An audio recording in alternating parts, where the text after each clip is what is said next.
Vi skal tale om udvikling og naturbevarelse, fordi det er en af de helt store udfordringer i verden lige nu og her. Jeg tror, vi er mange, der har hørt om det med klimaproblemerne, men biodiversitet bliver også et stadig større problem.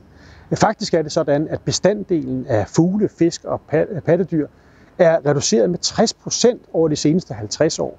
Det vi ser, det er altså, at det navnlig er i udviklingslandene, de fattigste lande, at man bliver ramt af de her problemer, selvom det måske nok så meget er os på den nordlige jordklode, der er skyld i det her. Indrømmet, at det kan virke frustrerende uoverskueligt. Alle de her kriser. Vi har en klimakrise, vi har mangel på vand, vi har en coronakrise og humanitære kriser oveni. Og det er næsten umuligt at skaffe ressourcer nok til at løse de her problemer et problem ad gangen. Vi bliver nødt til at løse dem i en stor samlet pulje. Vi skal til at arbejde med naturen og være i pagt med naturen i fremtiden. Vi kan bruge naturen aktivt til at løse klimaproblemer og skabe udvikling og vækst. Naturbaserede løsninger, det er fremtidens udvikling. Danmark er et lille land, men med globale ambitioner om at gøre en forskel netop på naturområdet. Jeg tror, det er vigtigt, at vi går foran med blandt andet partnerskaber, hvor vi involverer os, ligesom Verdensnaturfonden har gjort med Carlsberg og med Velux, går foran med private initiativer, som kan gøre en forskel. Det er vigtigt. Jeg tænker meget Danmark som det lille grønne tandhjul, som kan være med til at inspirere og trække de store sorte tandhjul den rigtige vej. Så Danmark er en global leder på det her område, og det skal vi fortsætte med at være. Jeg tror godt, I ved alle sammen, at jeg elsker skovene og jeg elsker naturen. Men jeg er faktisk nødt til at tage hjem fra skoven nu, fordi jeg glæder mig til at skulle tage ind og deltage i konferencen sammen med jer. Og mit mål det er, at I skal komme til at elske naturbaserede løsninger lige så meget som mig. Perfect. I'd like to welcome you all to this very exciting symposium we're going to have this afternoon. I'm welcoming you on behalf of WWF Denmark and the Danish Ministry of Foreign Affairs, in particular Minister Rasmus Prehn and Bo Øksenbjerg, the President or the CEO of WWF Denmark. I should let you know right away that we do have an audience which is both here inside the room, and we also have a virtual audience actually numbering hundreds of people from all across the globe. These kind of debates are these days attracting a lot of attention, and it's not strange that this is happening, exactly as we heard in my own native language. No, sorry, issues with the mic. The problem is oceans rising, deserts threatening out, and basically boundaries that are reaching absolutely threshold values where we're looking into the future that we cannot navigate unless we really understand that these kind of crises in biodiversity, nature, migration, poverty, etc., they are intrinsically the solutions that they must find is in the nexus between these challenges. So, having said that, we are going into a fantastic afternoon where we will first hear from the Minister himself what he is actually thinking about this entire agenda. And that will provide a good basis from which we will hear perspectives from several key stakeholders on how we can enable and promote the use of nature-based solutions. We've been talking about this for many, many years, and we're now reaching a state where we do have standards in place and a toolbox that can actually be put into use. So before just inviting Rasmus Prehn, the Minister, to take the floor, I would also like to mention a little bit a word about Corona. The pandemic is still with us. We still need to navigate how we interact with each other. We need to take care of each other, and we are following strictly official health regulation from the Danish government. So that puts a limit as to the number of people in this room, but it also should be a reminder to all of you not to group together, keep a safe distance, and use both coffee and tea areas when we have our coffee breaks at the end of both ends of this room. Having said that, Rasmus Prehn, I would love to introduce you to the floor, and please take the floor and take us into your perspectives on this issue. Thank you, Jarl, for the warm welcome. Ladies and gentlemen, I'm happy to be here today and to co-host this symposium with our partners from Worldwide Fund for Nature, and to see such a strong lineup of speakers from IUCN, UNEP, and the Velux Group. We are in the midst of a global climate change and a nature and biodiversity crisis. In just 50 years, the worldwide population of birds, fish, and mammals have been reduced with 68%. I'm afraid I've just before in the film said 60%, but unfortunately the number is on the rise. In Lake Chad, the water has shrunk by 90% since 1960s, directly affecting between 20 and 30 million people depend on its water resources. In Ethiopia, more than 500,000 people are internally displaced due to droughts and floods. Droughts and floods and similar climate-induced disasters increase the risk of conflicts, poverty, and hunger. They undermine human rights and are a growing cause of forced displacement. We cannot ignore these challenges. They call for international solidarity with the most vulnerable people, future generation, and our planet. And they call for smart, integrated solutions and rapid action. Here, nature can play a key role. It has potential to address multiple problems at the same time. Nature-based solutions are one of the best and cheapest ways to mitigate and adapt to the climate crisis, avoid loss of biodiversity, limit conflicts, food insecurity, and to create new green jobs. Let me give you an example. When we plant mangrove forest in Kenya, we first of all protect the coastal communities from storms and floods. At the same time, the mangrove provides fishing areas which create jobs and food security. And because of mangrove forest absorb 5 times as much CO2 than any other tropical forest, it helps to mitigate CO2 emission and climate change. The idea to look at the link between nature and development is not new at all. Already in 1987, the Gro Harlem Brundtland report, Our Common Future, coined the concept of sustainable development and started. The environment is where we live, and development is what we all do to attempting to improve our lot within that abode. The two are inseparable.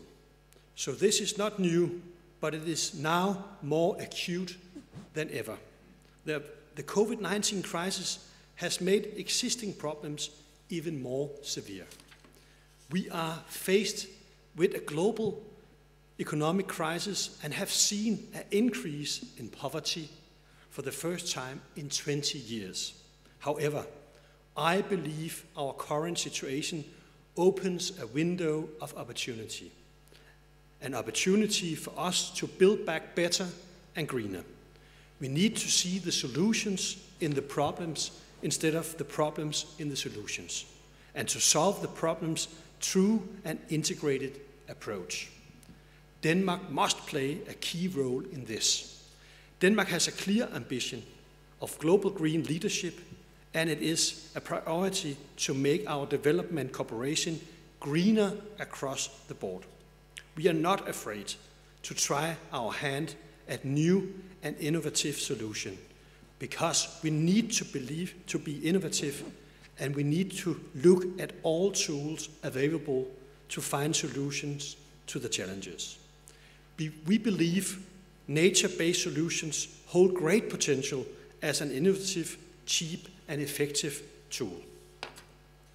To succeed with all this, we need strong partnerships with civil society and multilateral organizations. But we also need the private sector and the pension fund to ensure finance and real scalable impact. We are at a place and time in history where there is momentum and need for action. Next year, in 2021, we have the conference of all the Rio Convention on biodiversity, desertification, and climate change. All three conventions are interconnected, and in order to ensure real sustainable development, we need to work on creating synergies between them and find integrated solutions. I hope this symposium will inspire us to look to nature as a possible solution to the world's biggest crisis. Let us work together with nature, in respect of nature, instead of working at the expense of nature. Thank you very much indeed.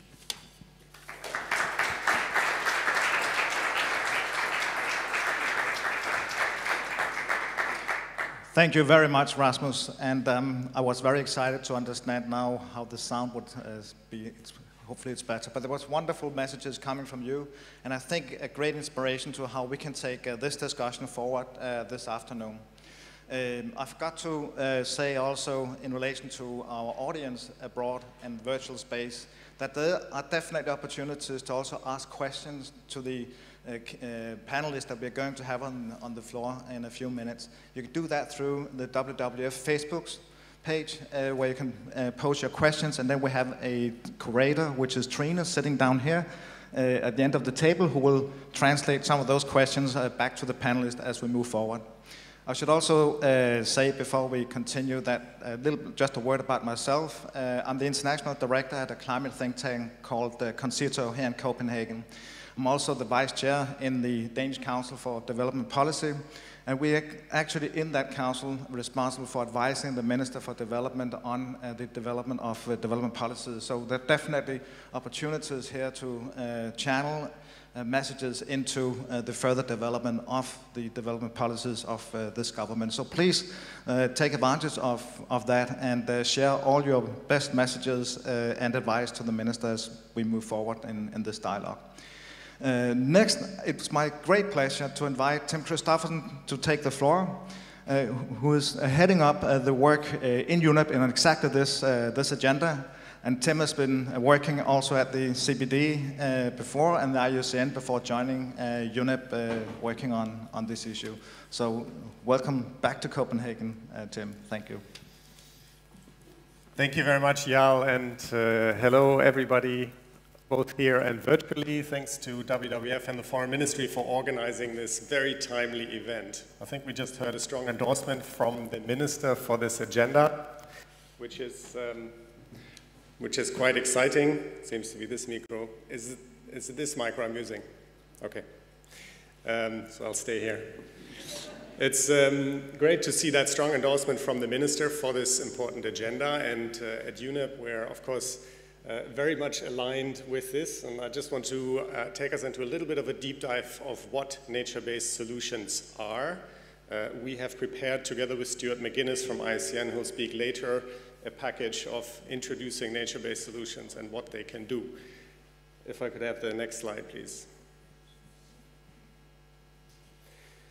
So briefly, if you look at the definition, there are a few key words here that we need to unpack in the context of the Sustainable Development Agenda. The key word I especially want to draw your attention to is societal challenges. And every time you open the newspaper nowadays, it's full of societal challenges, as Bo and also the Minister said.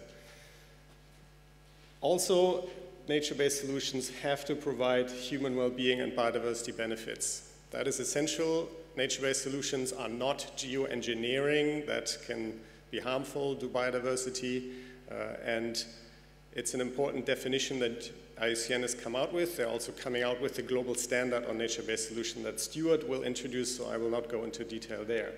I can have the next slide, please.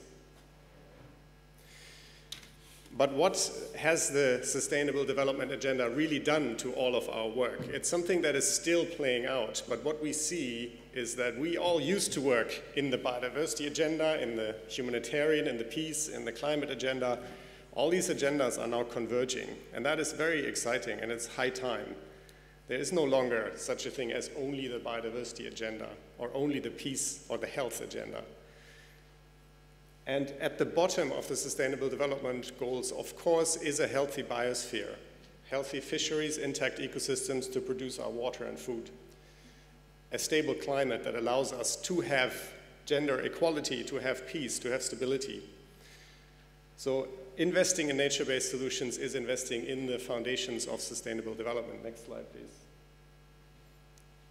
Climate has received the biggest attention, I think, of all the SDGs in terms of nature-based solutions.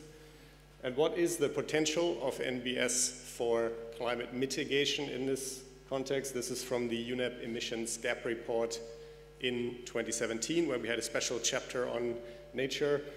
So you can say roughly 1/3 of the mitigation potential lies in nature.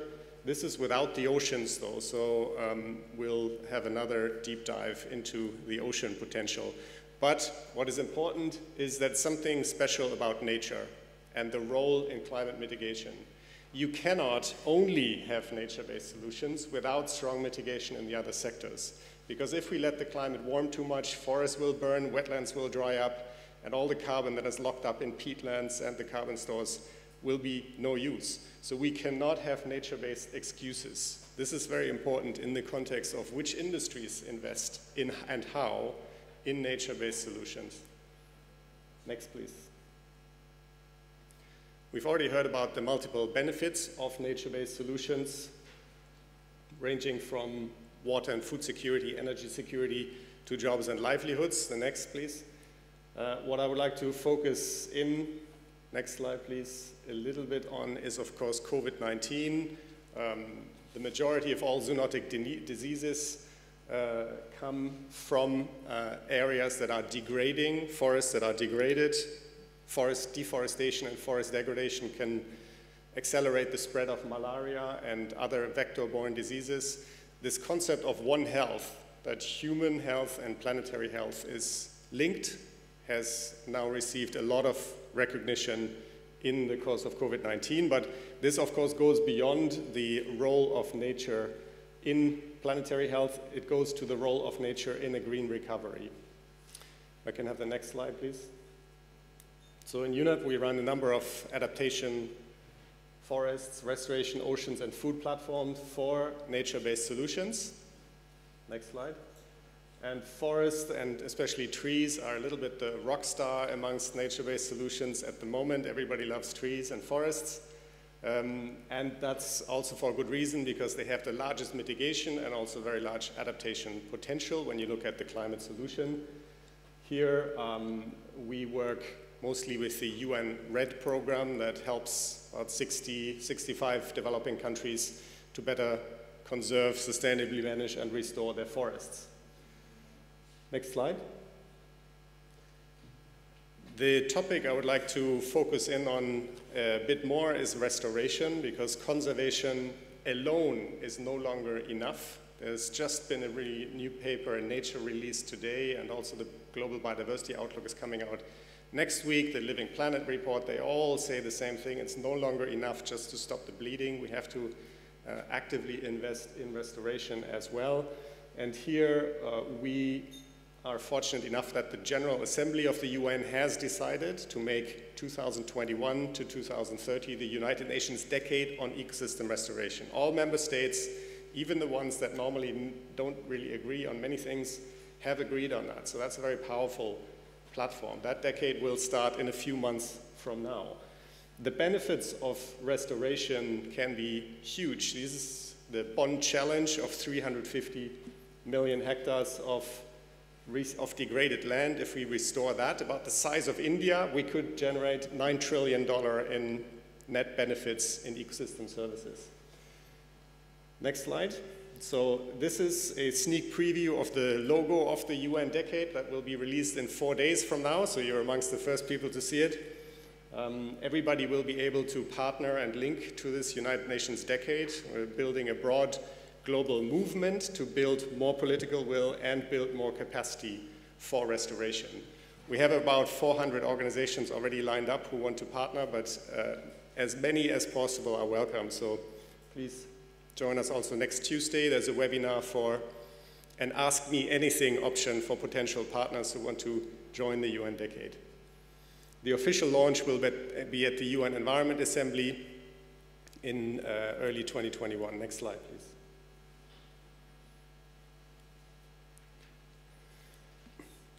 Just in a nutshell, this is the strategy of the UN decade. We want to accelerate the global restoration movement that is already emerging, finance restoration on the ground by coordinating multiple investors like the Global Environment Facility, the Green Climate Fund, but also increasingly the private sector that has pledged a lot of funding now for nature-based solutions. But for that, we also have to set the right public incentives. We're still putting too much public money into fossil fuel subsidies and into agriculture subsidies that are harmful for biodiversity. Repurposing some of that money would unlock could unlock several hundred billions of funding per year. At the moment, much of the money is spent on further degrading the environment, unfortunately. Celebrate leadership, shift norms and behaviors, including food and diet, invest in research, building capacity, and inspire a culture of restoration, and build up the next generation, and listen and learn. Next slide, please. We also work closely on adaptation with a platform on climate change adaptation and nature-based solutions. So in our Adapt with Nature platform, we would like to ensure that at least 500 million people are more resilient to climate change by adapting with nature by 2030. And the minister mentioned the example of mangroves. We've done a survey of all the cost-benefit analysis of mangrove investments. So in a nutshell, you can get about between $9 and $10 in return for every dollar invested in mangrove restoration in ecosystem services. Next, please. So coming towards the conclusion, nature-based solutions is a broad concept, but it doesn't replace other existing concepts. This is also very important for us working in this space for many years or decades. It does not replace the ecosystem approach or ecosystem-based adaptation or all these other terms, sustainable forest management, that we've spent a lot of years developing and honing. It is an umbrella approach that makes sense in the context of sustainable development. It brings all of these approaches under one common approach that is solutions-oriented. Next slide, please.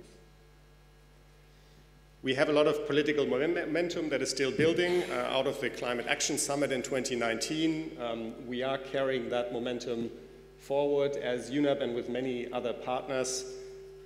Next slide, please.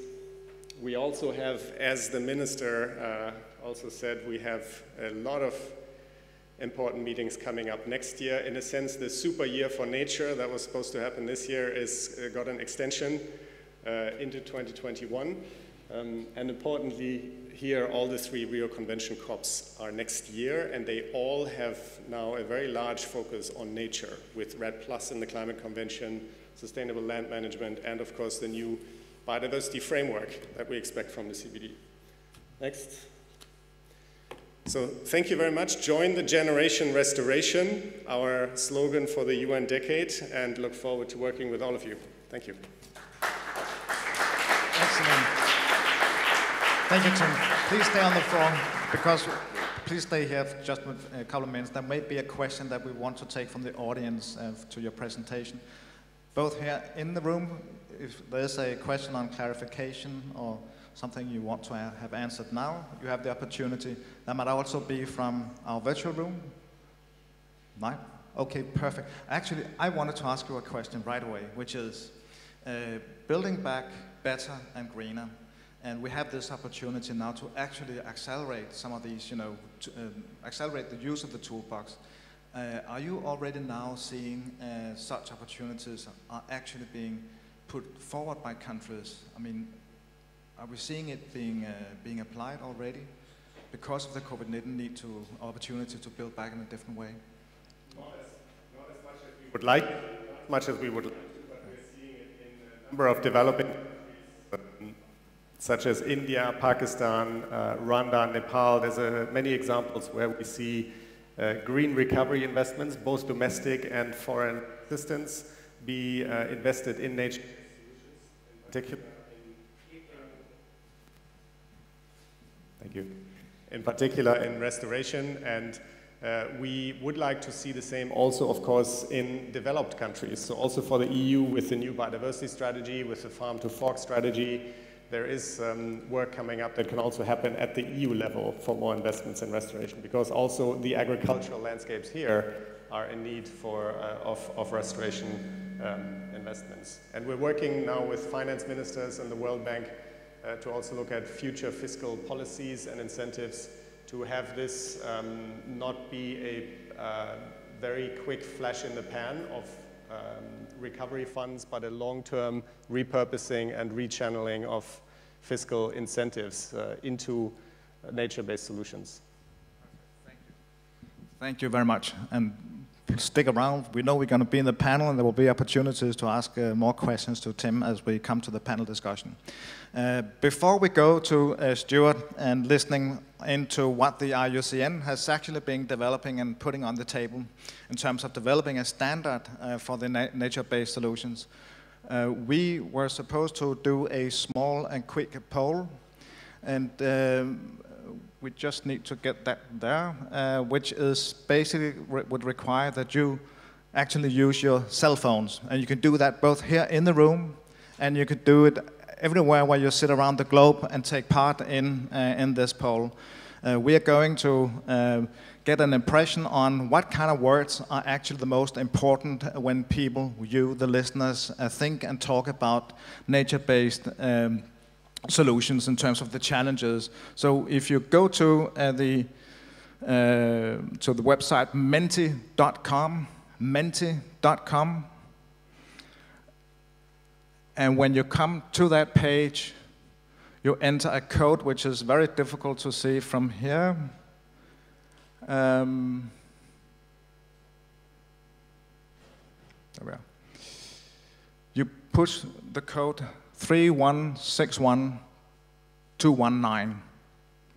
Then you are given the option of putting in words that you would associate with responding to this question. What are the biggest nature-related challenges facing your work, business, or mission? And we'll leave you a couple of minutes to reply to that.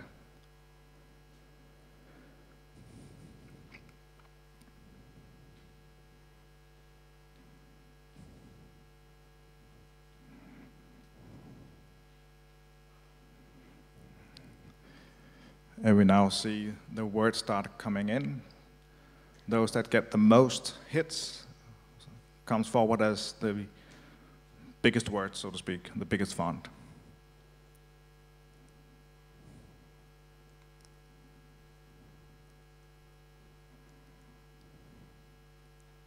And I think it's fair to say that we are reaching very much a, not consensus, but a strong preference for the challenges, of recognizing the challenges related to deforestation, which is also at the center of many of the phenomena we otherwise see up here, impacted by climate change, causing biodiversity loss, etc., result of population growth. Just recognizing the fact that now when we are standing here at these thresholds, we're also looking into a future where we will add between 2 and 3 billion people to the middle class that will want to have exactly the same lifestyles that we are facing with now. Just calls for us to simply build new models for how we build and grow our economies. So deforestation, climate change, drought, unsustainable agriculture, biodiversity loss. I notice also lack of political will is coming up. The need for inclusion. We need a mainstreaming all of these issues into our decisions. Lack of funding, political leadership, and it's our consumption patterns. I think we end here, but this provides us with a good impression on the interconnectedness between an enormous amount of themes and challenges that really calls for us when we look into the solution space. We need to find synergies among these issues as we move forward.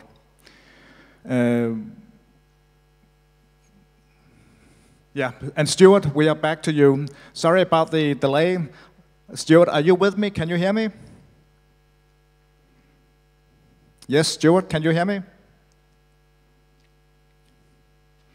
While Stuart moves to the screen, and let me introduce Stuart. Stuart is the director for the natural. Yes, I can hear you. Stuart, yes, can you hear me? Okay, yes, absolutely perfect. I was just in the process now of introducing you because you are from the side of the IUCN, actually putting a very specific concept or standard on the table, and we look very much forward to hearing what you have to say on this agenda. Please go ahead. Thank you, Stuart. Okay, so thanks very much. I'm just getting my screen shared. Can everybody see my screen? Is that coming through? It is indeed. Okay. So everybody. Sorry. Just can you see my screen? Yes, we do. We can see your screen. Okay. And we have everything. Okay. Just go ahead. So thanks very much, Jarl, and thanks to the Danish Ministry of Foreign Affairs and WWF Denmark in organising this. Again, as I think several have said, it's very, very timely. Also, thanks for Tim for a great scene setter, and I will try and avoid not repeating what Tim said because I think he's made a very strong case of why nature-based solutions are relevant and what they can deliver. I'm going to actually look at the now how we move forward, how we operationalise that, and precisely some of the rationale why IUCN worked on launching a global standard earlier this year. In order to do so, I think it's important to maybe understand a little bit of the historical development of nature-based solutions. It's of course, nature-based solutions are on the tip of everyone's tongue at the minute. That's very gratifying. But there's really at least 20 years of work behind the current modern concept of nature-based solutions. And as I say, IUCN has been working with several partners, including indeed IUCN and WWF were really moved ahead with one of the early nature-based solutions, forest landscape restoration, way back in the late 1990s and early 2000s. But we've really been building on a lot of learning. And the reason why I flagged this up, this 20-year trajectory, is in parallel with that, there has been a challenge, I would say, in the conservation community to really demonstrate the development relevance of biodiversity and the maintenance of biodiversity. And that started, I think, there was a good platform established in the early 2000s with the Millennium Ecosystem Assessment. But at the same stage, we really have been sort of working through and trying to define what is that and what is that distinct contribution that nature makes to addressing these societal challenges that Tim highlighted as a key part of the definition. And what I would say is that where we've come up to now is actually an understanding where I would say we can now think of two pillars to our conservation work. One is what we're often very familiar with, the imperative to safeguard nature, to protect endangered species, to safeguard those habitats that are under threat. But using the same conservation norms and the same conservation science, we now actually can see how we can frame that understanding to helping safeguard society against several of these pressing challenges that emerge. They're rooted in the same philosophical basis, the same foundation, but they are distinct. And I think that is important to actually realize. It's taken us 20 years to really work that through and get, I think, this model in place. I want to emphasize what what Tim said, is one does not replace the other. It is still an absolute imperative. We must safeguard and protect biodiversity and threatened species. But we also, at the same stage, I think now have got a new concept, a new construct in our armory that broadens the reach and broadens the relevance of conservation to a wider audience. With nature-based solutions, then, I think there's a couple of implications that we need to understand. As I said already, not all conservation actions are nature-based solutions, nor should they be. It is still important that we actually work to address direct threats to biodiversity for its own sake.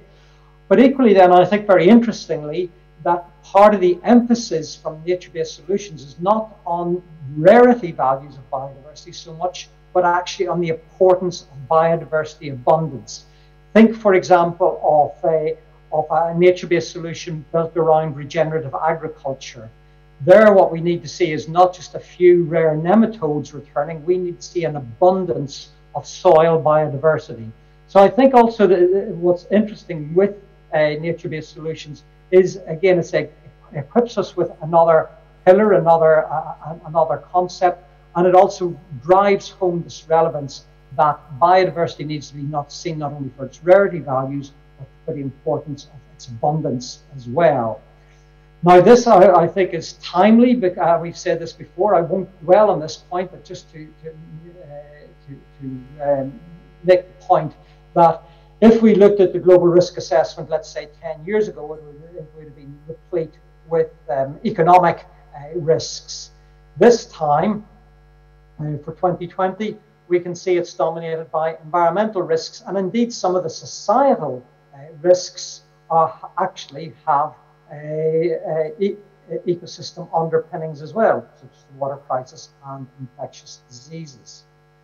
And so again, I just want to drive home this point that Tim has made and others have made, that the nature-based solutions is this integrated approach. It is the integrated contribution from the conservation world to addressing the SDGs.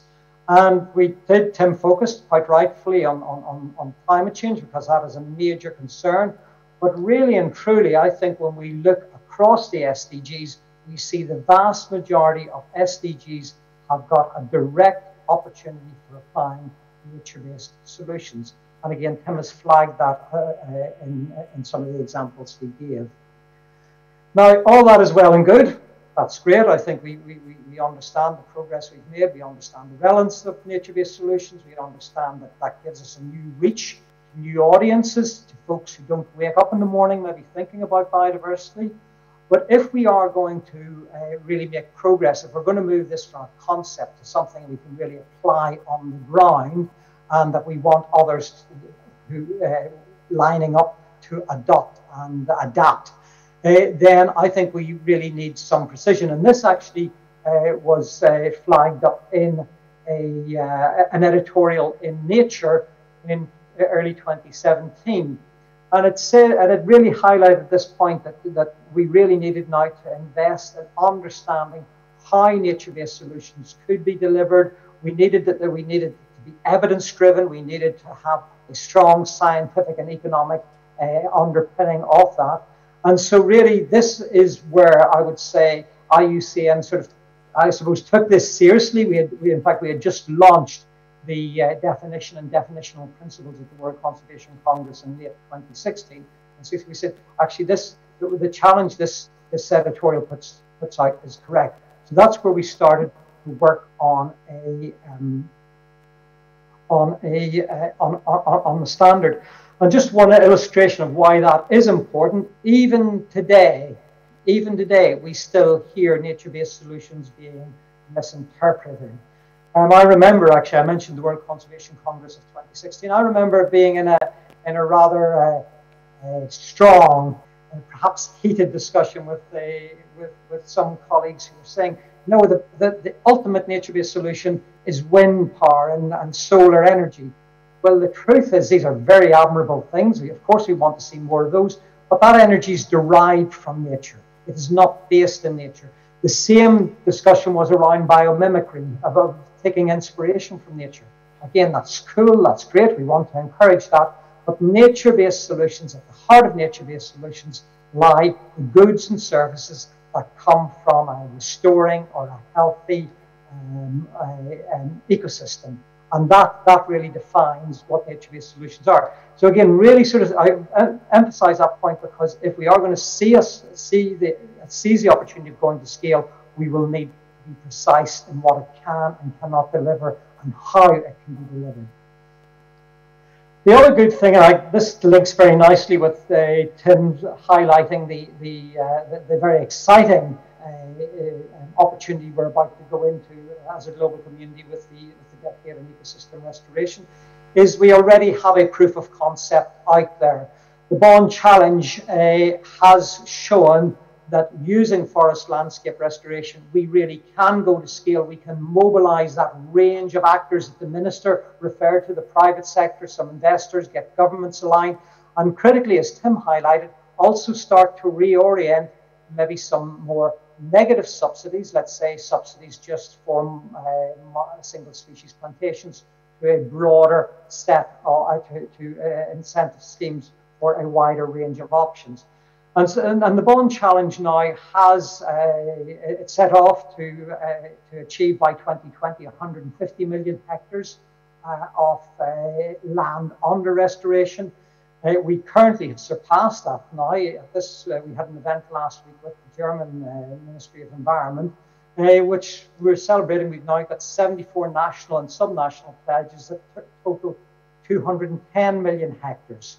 So really, really exceeding the initial 2020 milestone. We've also been doing actually quite a lot of assessment. We've assessed about a third of those pledges, so from 13 countries. And one of the really interesting things is those pledges are not just sitting on shelves, they are actually getting onto the ground. In fact, so much so that of the original 2020 milestone pledges, of the areas that we have assessed, the countries we have assessed, we can say that that has been exceeded by 15%. So 115% of what was pledged for 2020 in the countries we have assessed so far. As I say, I think it's clear proof of concept that MBS can be delivered at scale. And critically, I think there's a really nice synergy here, laying the groundwork with the UN ecosystem restoration. Of course, it's not just about pledges, and it's not just about getting trees or other ecosystems restored on the ground. It's about impacts. And one of the things we have been able to track through our assessment is in 5 pilot countries alone, we have identified 1/3 new jobs being created through the Bond Challenge. I want to link that back to the point that Tim made about the post-COVID agenda and building back better, because this will be important. Also, if we achieve the Bond Challenge's 2030 goal of 350 million hectares under restoration, we have the potential to sequester up to 15 billion tons of CO2 over a 20-year period. Well, very quickly, I want to go the last few minutes. I want to go to the framework for operationalizing MBS. We put in place a standard as a facilitative standard, so it doesn't put in place strict normative thresholds, but it rather is designed to help and encourage practitioners move forward, learn lessons, and improve.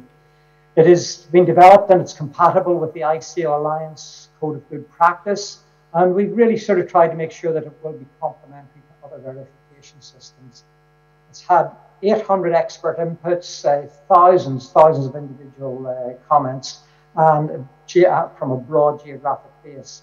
And there's 8 criteria and 28 indicators, and I'll just very quickly just give you a feel of what those criteria are. The first one starts on absolute clarity about what societal challenges we're trying to achieve. There has to be precision on that. We need to know, is it climate? Is it land productivity? Is it disaster risk reduction? Or a mixture of several of those? The second is the importance, because we're talking about ecosystem and ecosystem functionality, there has to be a spatial component that has to be designed with a spatial consideration in mind. The next 3 really look at the pillars of sustainable development, that's economically feasible, that there is a biodiversity net gain. And I'll emphasize that biodiversity net gain, not just do no harm, but we want to see an improvement in biodiversity.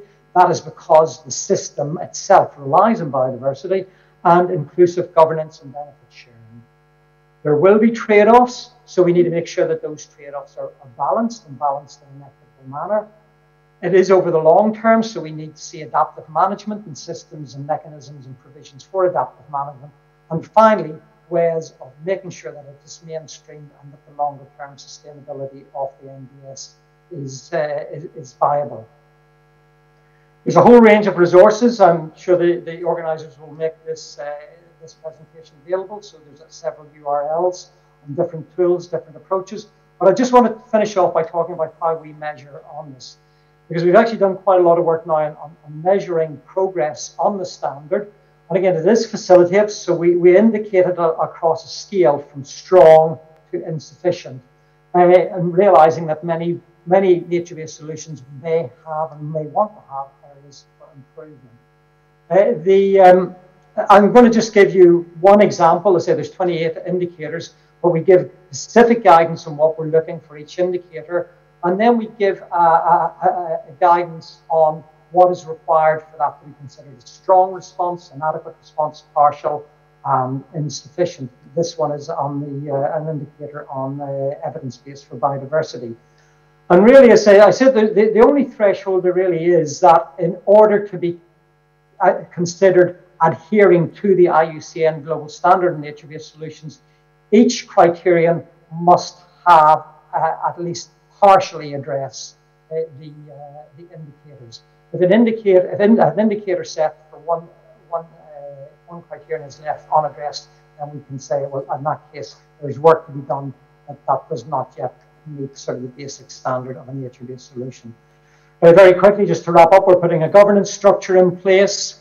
One thing, anybody, I'll focus just on this user group. Basically, the user group's open to anyone. If you want to use the standard, if you want to apply it either in research, policy, or on the ground delivery, please contact us and join the user group, because that's going to be a community of practice we set up. So we're also going to have a strong input from science, so that we are really following and revising the standard periodically on the best science. And then the idea is to put in place a number of regional and national hubs that can really help build capacity and get technical learning on the ground, as well as being able to give advice and feedback to the International Standards Committee questions about how it can be adapted to specific local conditions.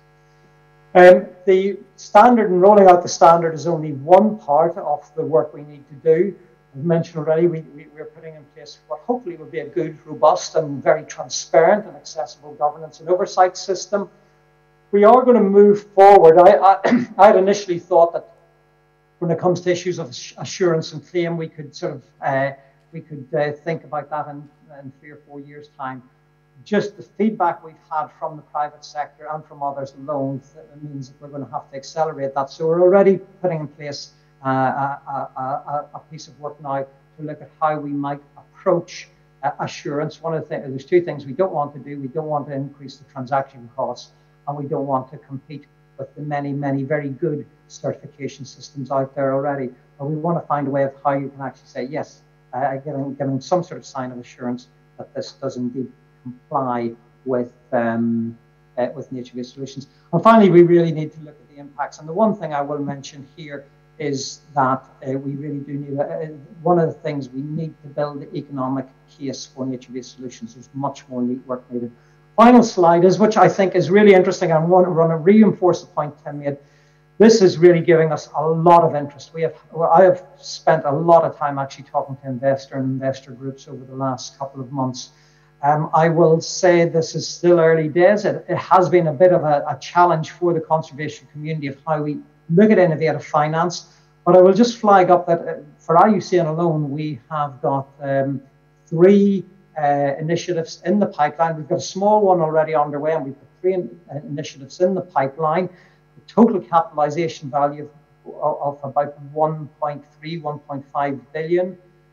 One is looking at supporting a early pipeline development.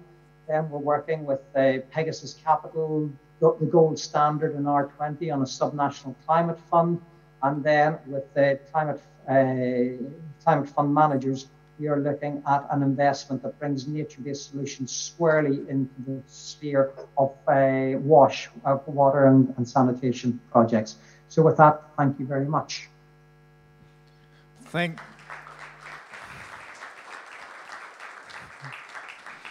Thank you very much, Stuart. Can I ask you one question? Following this very rich presentation, which also in many ways indicates the complexity in terms of addressing or caretaking nature-based solutions when taking it into policy frameworks. We need scale, and it needs to move fast. And now we have the framework and a toolbox. But what I found also very intriguing was the bond challenge. You know, that's a pure example of success when also taken to scale. If you are to single out one or two reasons why you succeeded in actually pushing the bond challenge to success, what is it that we can take on from that experience into other action arenas here? Okay, thanks. That's a super question. I just want to check. Can you hear me? Is the sound still good? Yes, you're fine. Okay, can you hear me? Yes, please go ahead. Okay, well, thanks. I think that's a really super question, and I would say, perhaps not surprisingly, given the point that we've heard several times, Tim and myself have reinforced this point already. I worked very, very closely with the Bond Challenge. I helped set it up and moved it forward, and actually helped get some work up and going on the ground. And I think one of the things one of the real sort of secrets of the Bond Challenge was that when we went and we were invited into a country or at a subnational level, we said that the initial question wasn't, here's the global agenda, how do you, country X or Y, comply with it? It was saying, what are your immediate challenges? What are your sustainable development challenges? What is, I remember being in the minister's office in Kigali in Rwanda, and we said, let's put aside these global issues for a minute. What's in Vision, in Rwanda's Vision 2020 and Vision 2030? What are those key priorities that we know ecosystems can contribute to? Let us focus on those, and then by doing that, we'll be able to link those back to then Rwanda's contribution to climate change, biodiversity, etc. So I think, I would say one of the key measures of success with the Bond Challenge is that it has been demand responsive to national and subnational sustainable development needs. Right, and that can be basically translated into if there is a sense of a local burning platform, then you can get the political leadership that you will require. So it's all about, you know, finding ways to rise political leaderships in areas where we need to act. Let me just ask in the audience if there are any questions to Stuart, either here in the room or virtually and actually, while you are thinking about it here in the room, we do have from Trine a question that has come in through our virtual platform. If anyone else have questions and comments, please go to the WWF Facebook page where you can post these kind of questions. Please, Trine. Yeah, thank you, Jarl. We actually have 3 questions from around the world. One is from Denmark, one is, I don't know, and one is from Myanmar. So let me maybe just start with the one from Myanmar, which is actually a colleague from WWF. He's asking, how has this standard actually been received by governments and development agencies, just to get a sense of how it's being picked up? That's one question. We have a question from Olga Baigus, who's asking, when the NBS is to be rolled out, how can we make sure they will actually be used? So maybe that's more broadly speaking, how will this standard be picked up and really be put into action? And thirdly, we have a question from Hans-Peter Dejgaard here in Denmark, who's noting that we know from climate adaptation finance that it's very challenging to actually mobilize sufficient financing. So how do you see potential business cases for investments in NBS? Can it be done at scale? Thanks, from Peter. Please go ahead, Stuart. Okay. Thanks very much, Trina. Those are all 3 very excellent questions. I'll be quick, actually, just to respect the time, but I'm very happy to follow up with more detailed responses at a later date. How is the standard being received by governments and development agencies? Well, one thing I can say is that we have we ran a Pacific seminar for development agencies, government bilateral development agencies 2 weeks ago. We had 50 participants. We have been working very closely with several of them, and I think there's real interest in it. They feel that even as it stands at the minute, it may offer actually quite a good filter as they look to improve the integration of biodiversity into development aid, that it provides that the MBS standard can actually provide a good screening tool. So we're working on that. But I say we've also then got. I've actually just seconded a senior staff member to work with the UK high-level envoy in preparation of the Glasgow COP. And I've got to say that it's given us quite a lot of interaction with the UK different departments there, and right up to ministerial level, there has been a real recognition and interest in the standard. So I think we're and of course on nature-based solutions more broadly. So I think we're in pretty good shape at this stage. Of course, I think that segues nicely into the second question of how do we make sure it's used. And I think that all falls on all of us. Nature-based solutions does not belong to IUCN or UNEP or a small group of us. It belongs to the world. It actually, although we've described it over the last 20 years, there's a long history that goes back centuries. And I think it'll be up to all of us to be able to drive that forward. We've got clarity on the definition. We've got a framework for how we can move forward on that. And I think there's a lot of interest. So I think it is, I would basically say it's up to all of us, and hopefully some of the tools that we've put in place, IUCN with the standard and with the user group, UNEP being able to champion that platform for the decade on ecosystem restoration, we'll be able to bring and build communities of practice to work on that. But I think it's everybody's responsibility. If we believe in this and think it has got merit and think that it's helped us to move forward on bottlenecks over the last couple of decades, and I think it's all of us to move forward on that. I hope that's answered this question. And then the final question is the challenge of building the business case, and we know with the investment sector.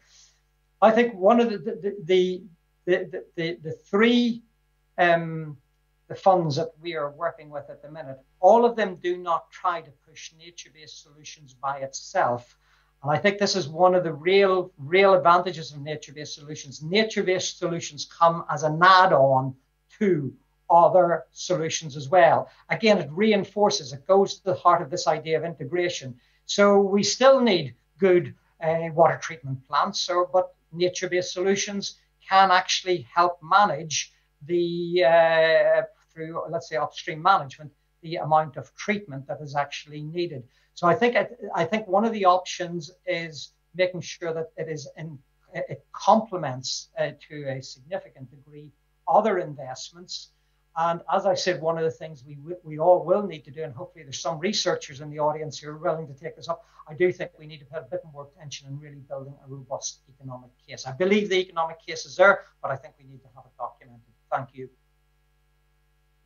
Excellent. Thank you very much, Stuart. And I think also the entire discourse around natural capital accounting and the way that we can actually put value to some of these ecosystem services is a toolbox that is getting a lot of traction this year and will be really, really decisive in advancing the argument for why we just need to use the natural-based solutions framework.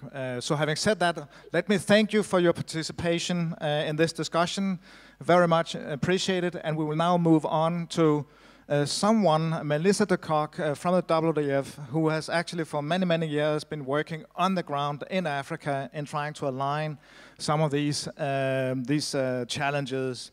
You are a specialist with the WWF exactly on climate and community and nature, balancing these issues. So please, Melissa, welcome to the show and take the floor. Thank you. Hi, good afternoon, everybody. Thank you very much for the introduction, and thank you all to our previous speakers for the very useful information. So as mentioned, I work in Southern and East Africa on nature-based solutions. And I will be speaking a bit about how WWF is engaging with nature-based solutions with a specific focus on this area. I'm just waiting for my slides to load. There we go. I'm working on the assumption that everybody can hear me, so I'm just going to proceed until stopped. Thank you very much. So I think both Stuart and Tim highlighted this particular graphic. But what I really want to say is that increasingly it's becoming very clear that nature underpins human well-being.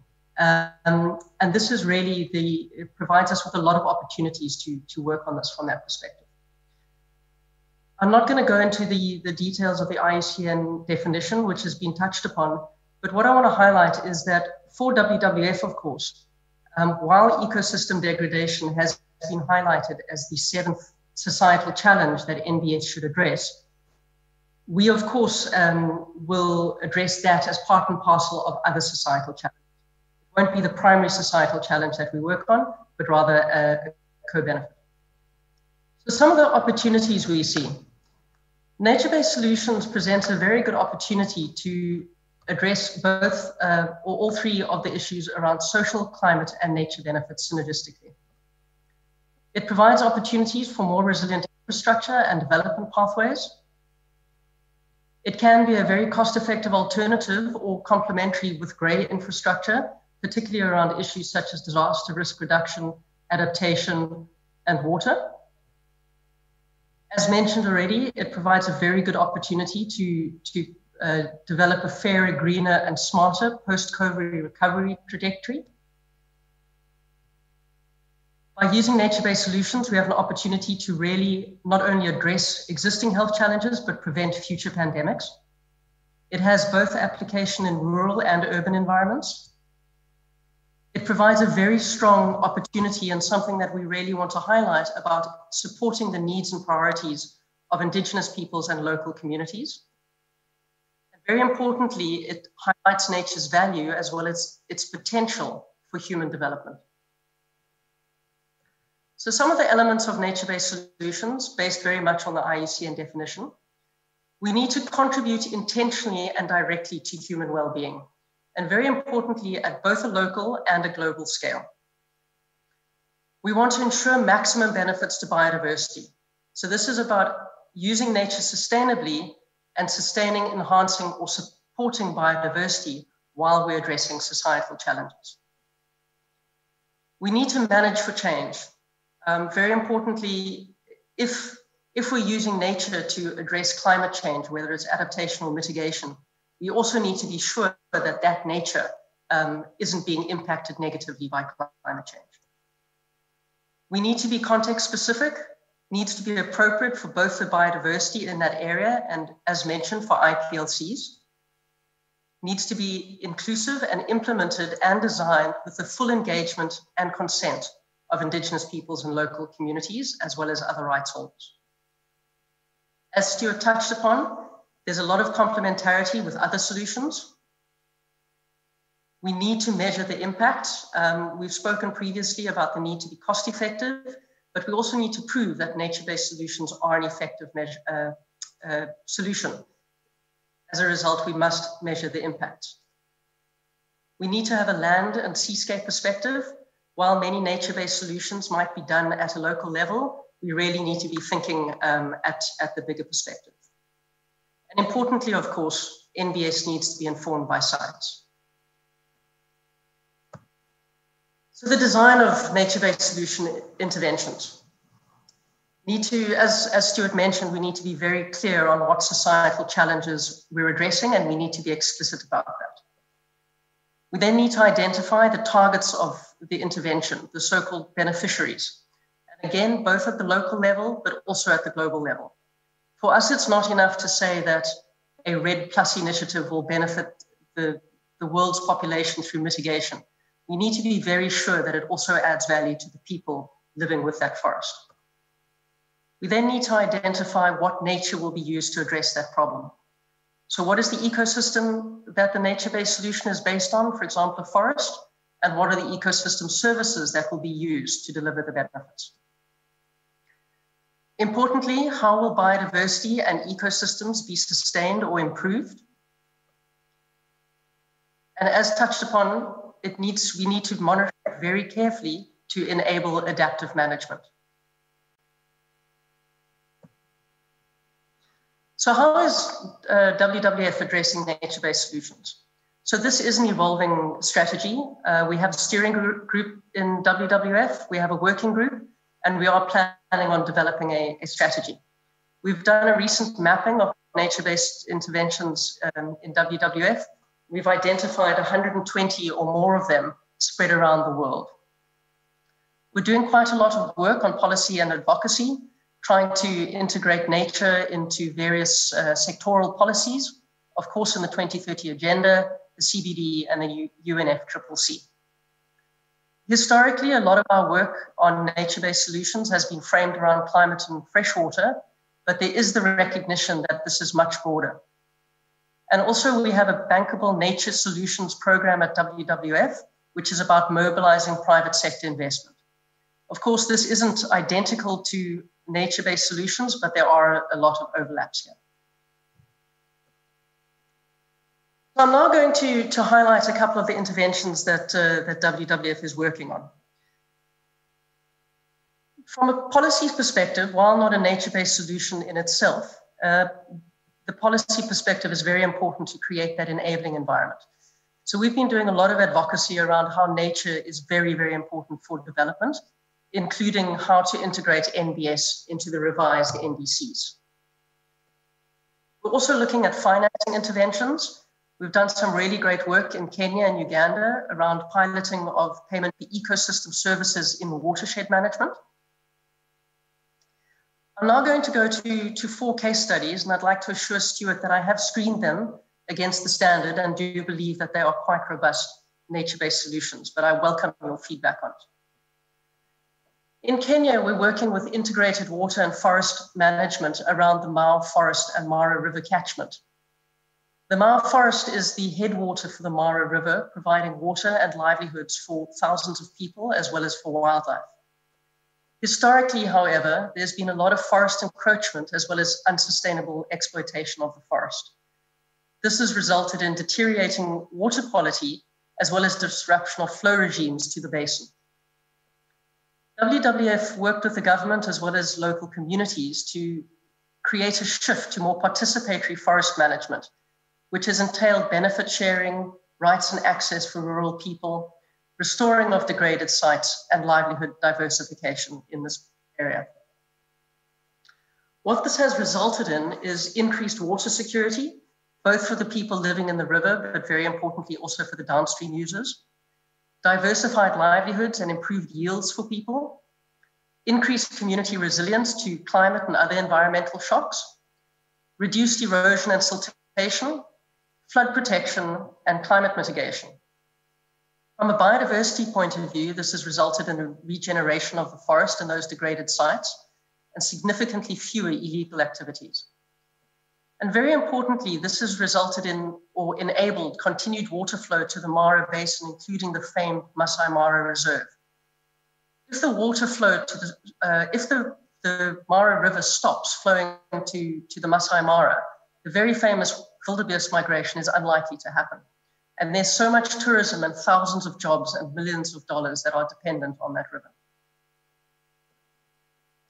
I'd also like to take you now to Namibia, where pre-1990, the local communities suffered from a great deal of disenfranchisement from the apartheid government.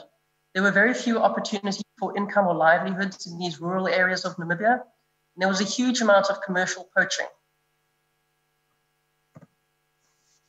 WWF supported the government and again, very importantly, the local communities to shift to a community-led sustainable management of wildlife and then later forests and fish. Now, the primary aim of this work was to improve livelihoods and well-being of rural Namibians. As a result of this work, since 1998, there's been increasing flow of funding to these rural people.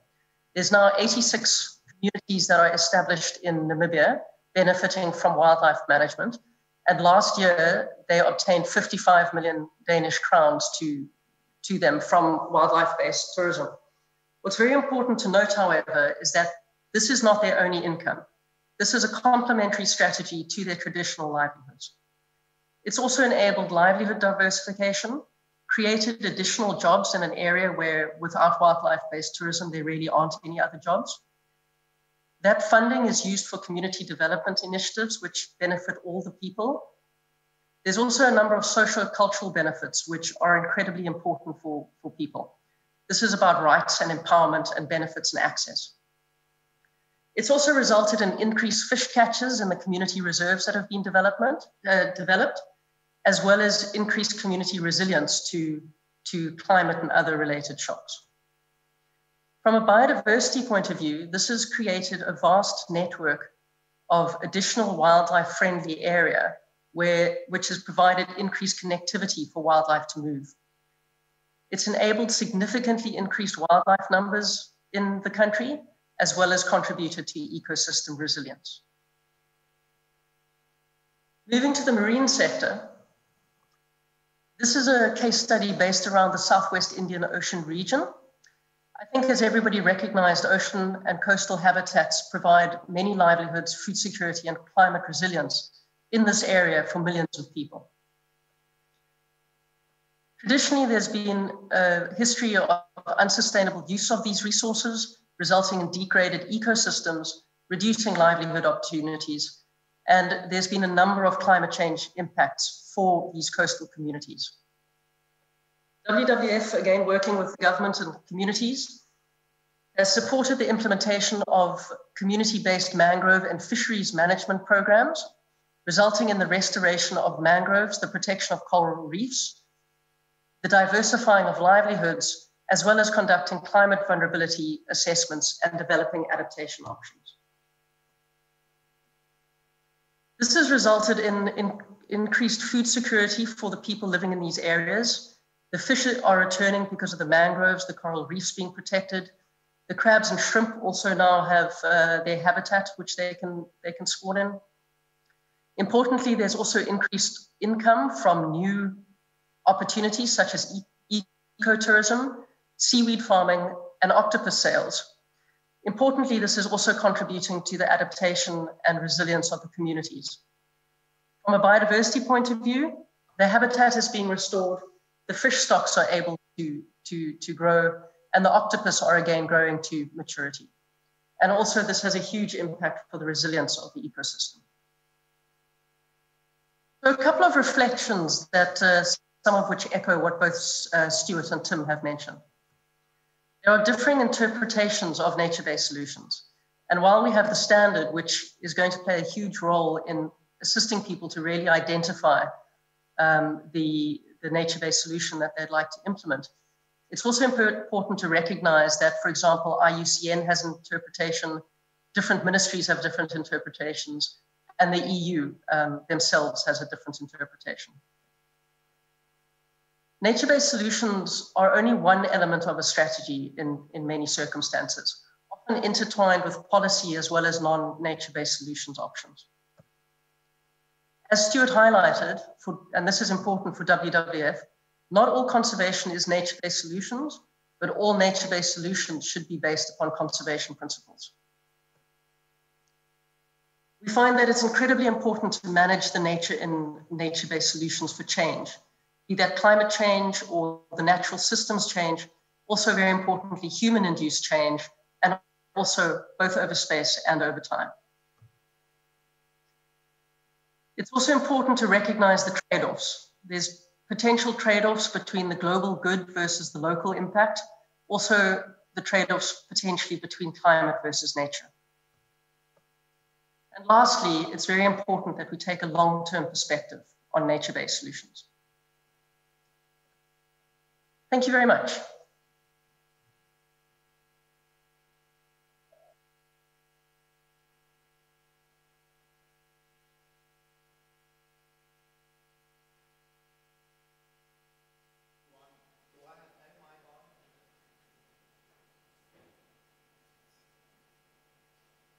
Sorry, I wasn't able to hear that very well.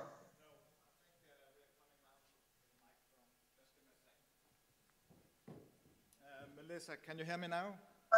To hear that very well. Okay, you can hear me now, right?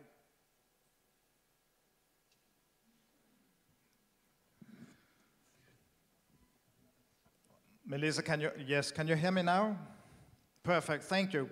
Let me just ask you one question. There's no doubt that it is you bring a new agenda to decision makers locally in governments, etc. Have you, over the last few years or the recent years, seen a further development in terms of appreciating the opportunities or the need to incorporate nature-based considerations in policy development? Is it being appreciated more? I'm really sorry, but I'm struggling to hear. All right. I think then we're just going to have to move on now. I'm sorry, but if we can't make the sound work, I think we should move on to the next speaker. Melissa, I have to thank you very much for your contribution.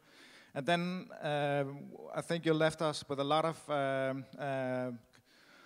really good, rich thoughts for the further discussion. Thank you very much. Thank you. Thank you very much. Instead, please allow me now to invite Ingrid Reimann to the floor.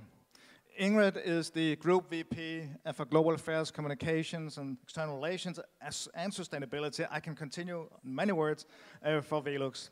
And you are actually bringing a fantastic story to the floor. You can, yes, you can speak from there, yes. Maybe this one actually works. Actually, I'm not sure, but. This is okay? Yeah, this works. Okay. Thank you very much for inviting me. It's a pleasure to be here.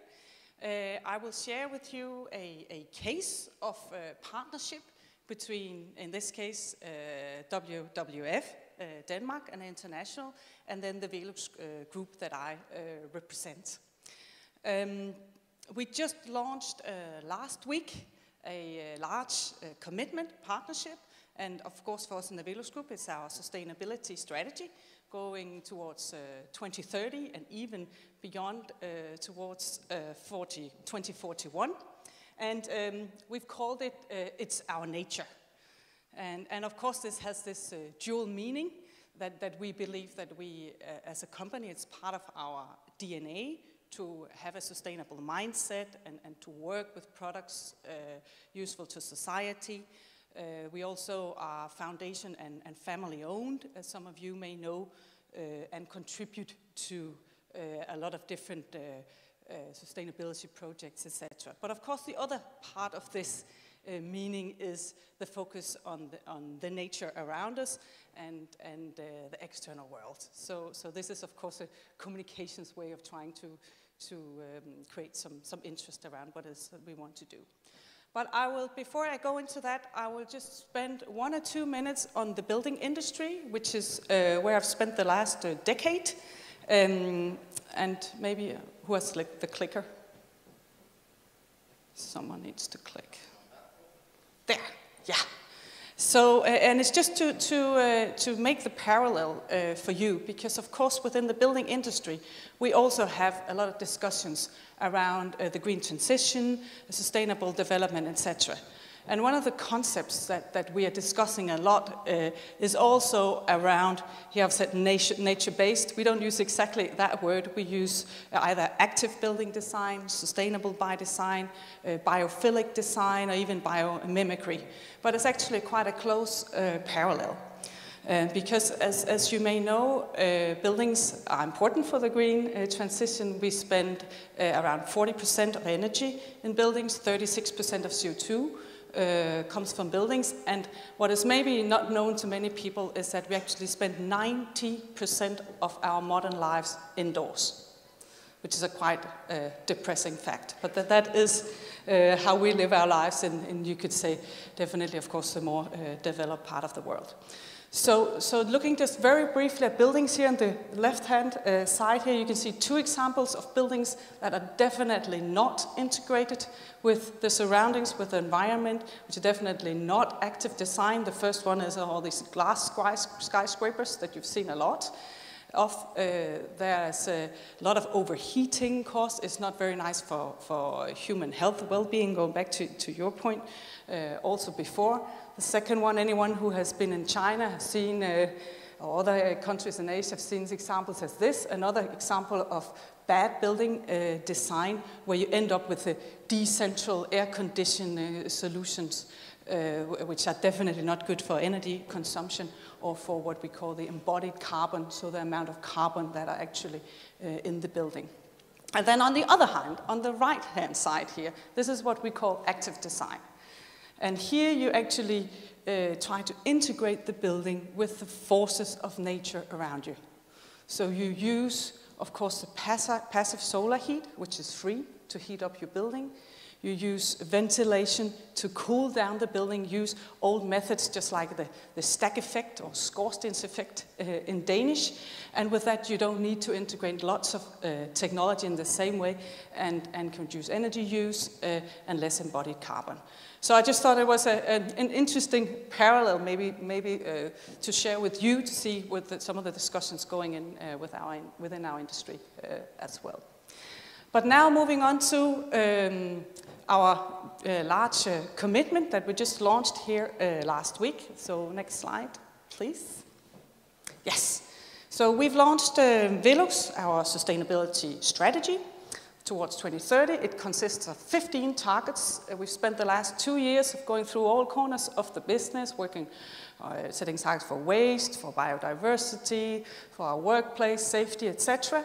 But then what we have put here on the top of our strategy, what we call Pioneer Climate and Nature Action, that is the headline for our new commitment and partnership with WWF. So next slide. Yes, one more. So we've, over the past year and a half or so, had long discussions and talks with WWF, and we've ended up with co-creating or developing this new concept together. We've chosen to call it lifetime carbon neutral, and we hope with this new concept to raise the bar for corporate action and to maybe try to inspire other companies, maybe also other organizations, to think differently in terms of climate action and climate and nature action. So our commitment specifically is that we wish to become lifetime carbon neutral by our 100 years anniversary in 2041. And by doing this, we would take responsibility both for our future CO2 emissions, I'll get into that in a second, but also for our past CO2 emissions. So all the CO2 that we have emitted since we were founded as a company in 1941. So explaining what this is all about, and you will see that I will get to the nature-based solution concept, but I think it's very important for me just to spend a few minutes on what it is that we're going to do going forward. Also, because I believe it's extremely important for private companies when we enter into action like this, that we're not just, you could say, doing good and continuing business as usual, but really also making a sustainable transformation of our business. And that is, of course, the part that goes forward and goes into the future. So just a few words on it, what it is that we will do here, and that's the forward-looking part of our lifetime carbon neutral approach. So next slide. Yes. We will follow the most ambitious reduction pathway set out in the Paris Agreement, the 1.5 degree scenario that I'm sure all of you know. And of course, there's a lot of different actions that follow from that. Clicking one more time. We have signed up to the Science-Based Target initiative. At the moment, I believe there's in total around 900 companies in the world who have signed up to the overall science-based targets method. And of those, there's around 275, or we were number 275 in the world, who have signed up to the 1.5 degree scenario. So it's still a rather exclusive club. And of course, the reason for that is that it is complex for companies and requires significant effort and investments. So, and just to show the perspective of this, now I represent a manufacturing company. So we have a real physical product that we produce using raw materials, and we have our factories, transport, distribution, etc. And looking at how our carbon footprint is distributed, it is actually so that our own operations, what is also called scope 1 and 2, is actually for us only 6%. And the scope 3 part, so the whole value chain, upstream and downstream, is 94%. And we believe that as a company, and as also the dialogue we've had with WWF, that going forward, companies have to take action and have to take responsibility, not just for their own operations, which can be complex enough, but also really trying to impact the value chain. Because of course, if all actors in society do that, then we get a strong ripple effect and will hopefully much faster achieve the goals in the Paris Agreement. This picture is for us, and for many other manufacturing companies is more or less the same. A general rule of thumb says 80-20 or 90-10, depending a little bit on the sector.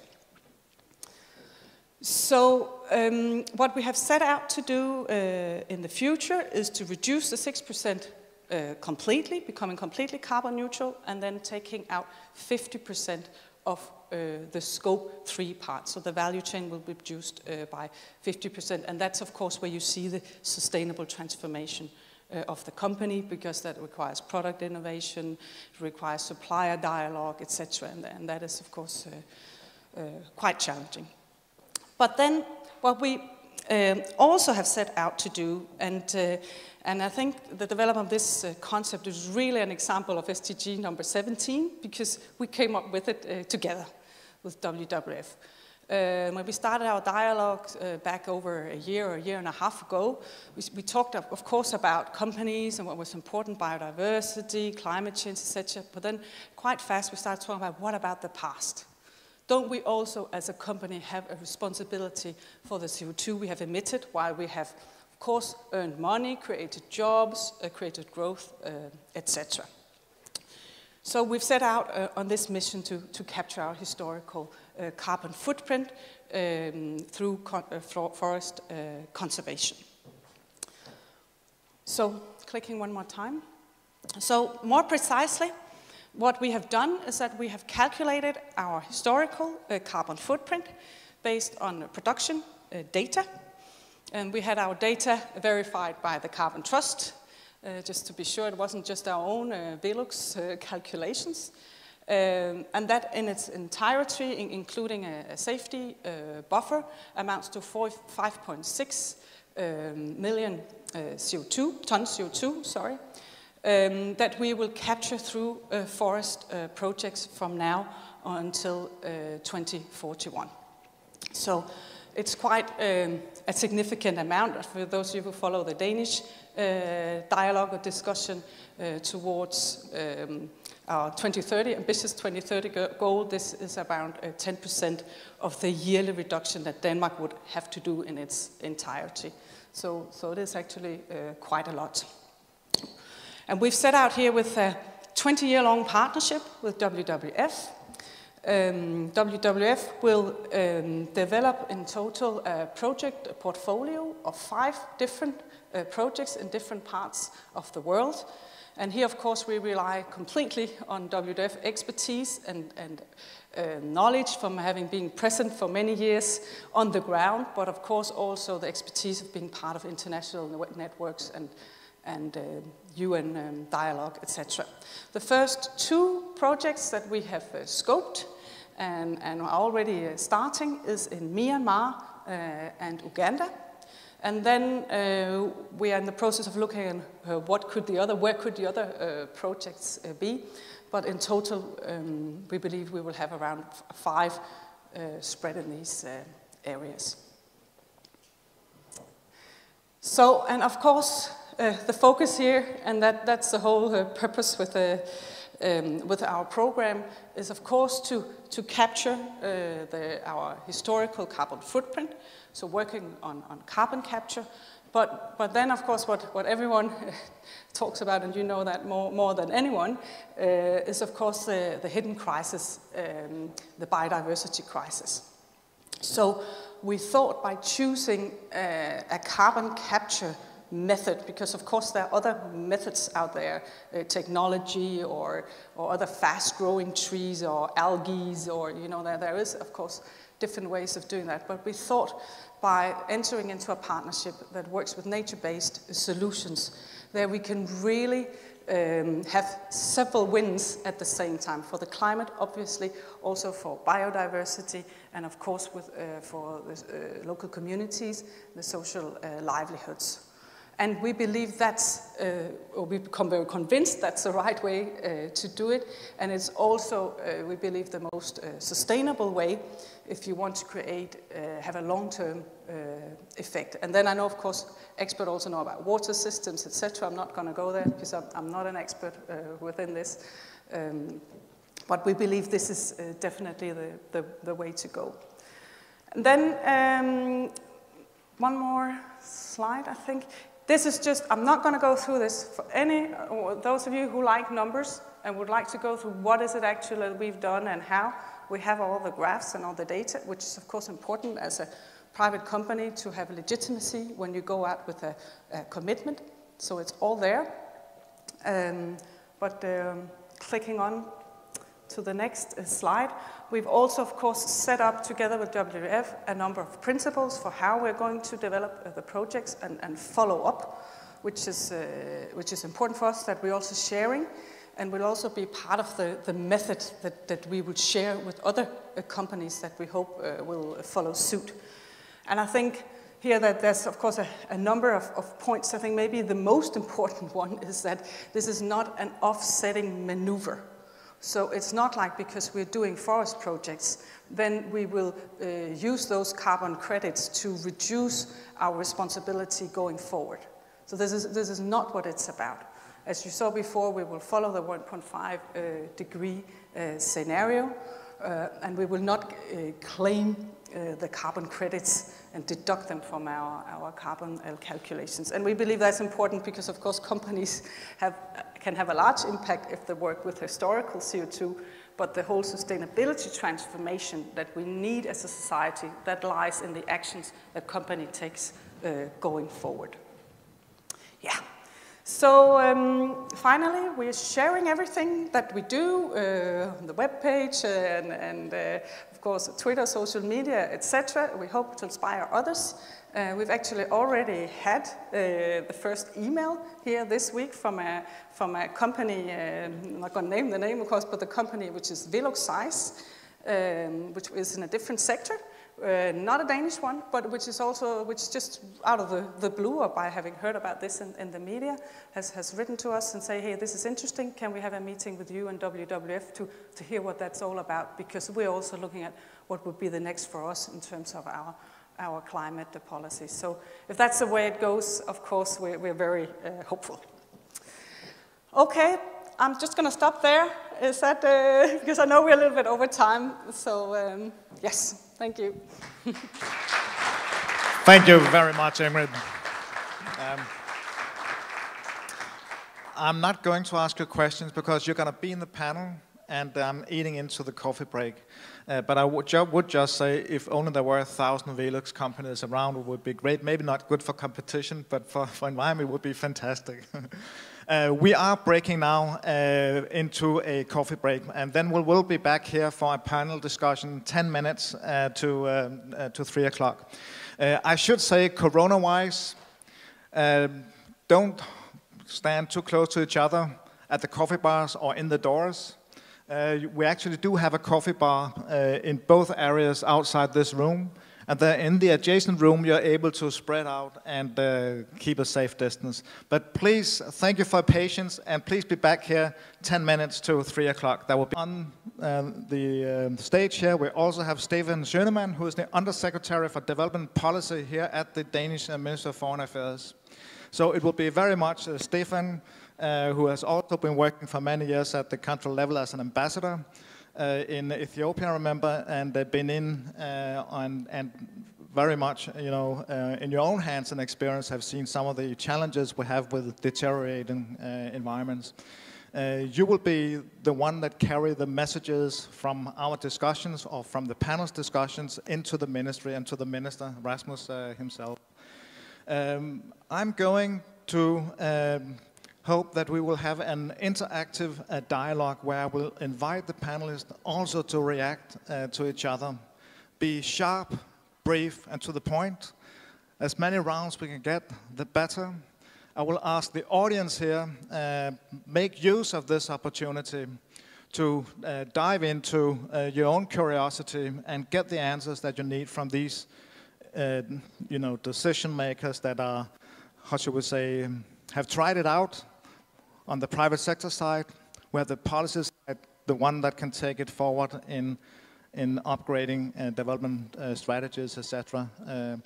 And then I would also invite you to take the floor as an audience. If you have questions, we have a mic here. Please come to the floor.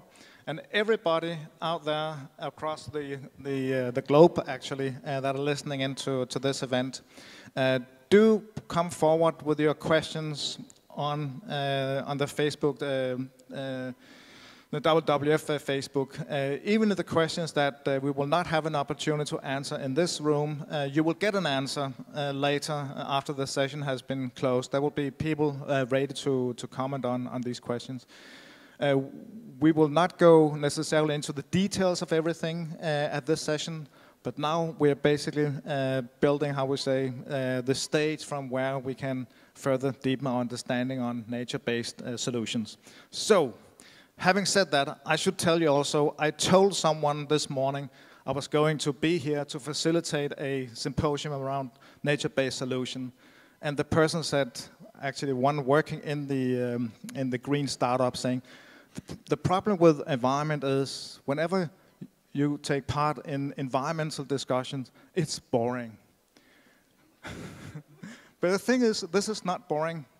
This is actually the agenda of opportunity to resolve a lot of those complex challenges that we are facing in the years to come. So I will start off with you, Bo. You must be a very happy man. Yes. You have right now, you're part of a happy marriage, I should say, with Velux. You've done something like that with Carlsberg also. And you now have a toolbox on nature-based solutions. Is that what you need to move forward? Or do you still see barriers in terms of what you can use this for? Well, we'll be looking for this for many, many years to have the foundation to go forward. You can do easy math and say we will never have enough finance and we will not have enough power to do this if we do not have the private sector with us and if we do not have this foundation for change. I think what is important right now is that we make sure that this toolbox is actually out there working, because we are running out of time. You mentioned it, Tim, slightly, but we are really running out of time. So we can't afford 20 years like we did with the climate movement. For this to happen, it needs to happen now. So we need to transform the toolboxes, the knowledge that we have, and then we need to start doing it very soon. And if I move on actually to you, Tim, are you hopeful? You now have the toolbox. If you look at actions on the ground, how fast is it going? I think in our field of work, optimism is mandatory. So yeah, I'm very hopeful. But recently, actually just in past weeks and months, even more so, because what we observe is that the private sector, local governments, and other actors are moving ahead, and sometimes ahead of the national governments. Of course, we would like to have strong national policies in place, and we need them. Without strong national policies, The private sector can and will not do much, but we see that the civil society, the private sector is moving ahead. And even through the COVID crisis, we did a survey of all the companies that considered these kinds of commitments, and 2/3 of them said, yes, we're still going ahead. 1/3 of them even said, yeah, we're still going ahead. We have made no savings to this commitment on climate change. So that makes me quite hopeful. And over the past few weeks, we have spoken with a number of private sector actors, new investment funds that are being put up by large financial players on forests, on agriculture, on nature-based solutions. So there's the emergence of a multi-billion-dollar restoration and conservation economy that we're seeing. And we have to be the ones to channel that in the right direction globally, collectively. So you are a believer. You actually see a wave starting up now. You see from all sides of society an interest to actually make use of this understanding and insight that we finally have gotten. Bringing us to Velux, you are doing this. How does that fit into your business strategy? Not your philanthropic kind of thinking and want to do good, but business-wise. Is there a linkage? I think, first of all, there's a very clear linkage with our DNA and our values. And I think that's important for any business, that if you want to act on climate change, you have to find the way that suits who you are, because that's where you have the most impact.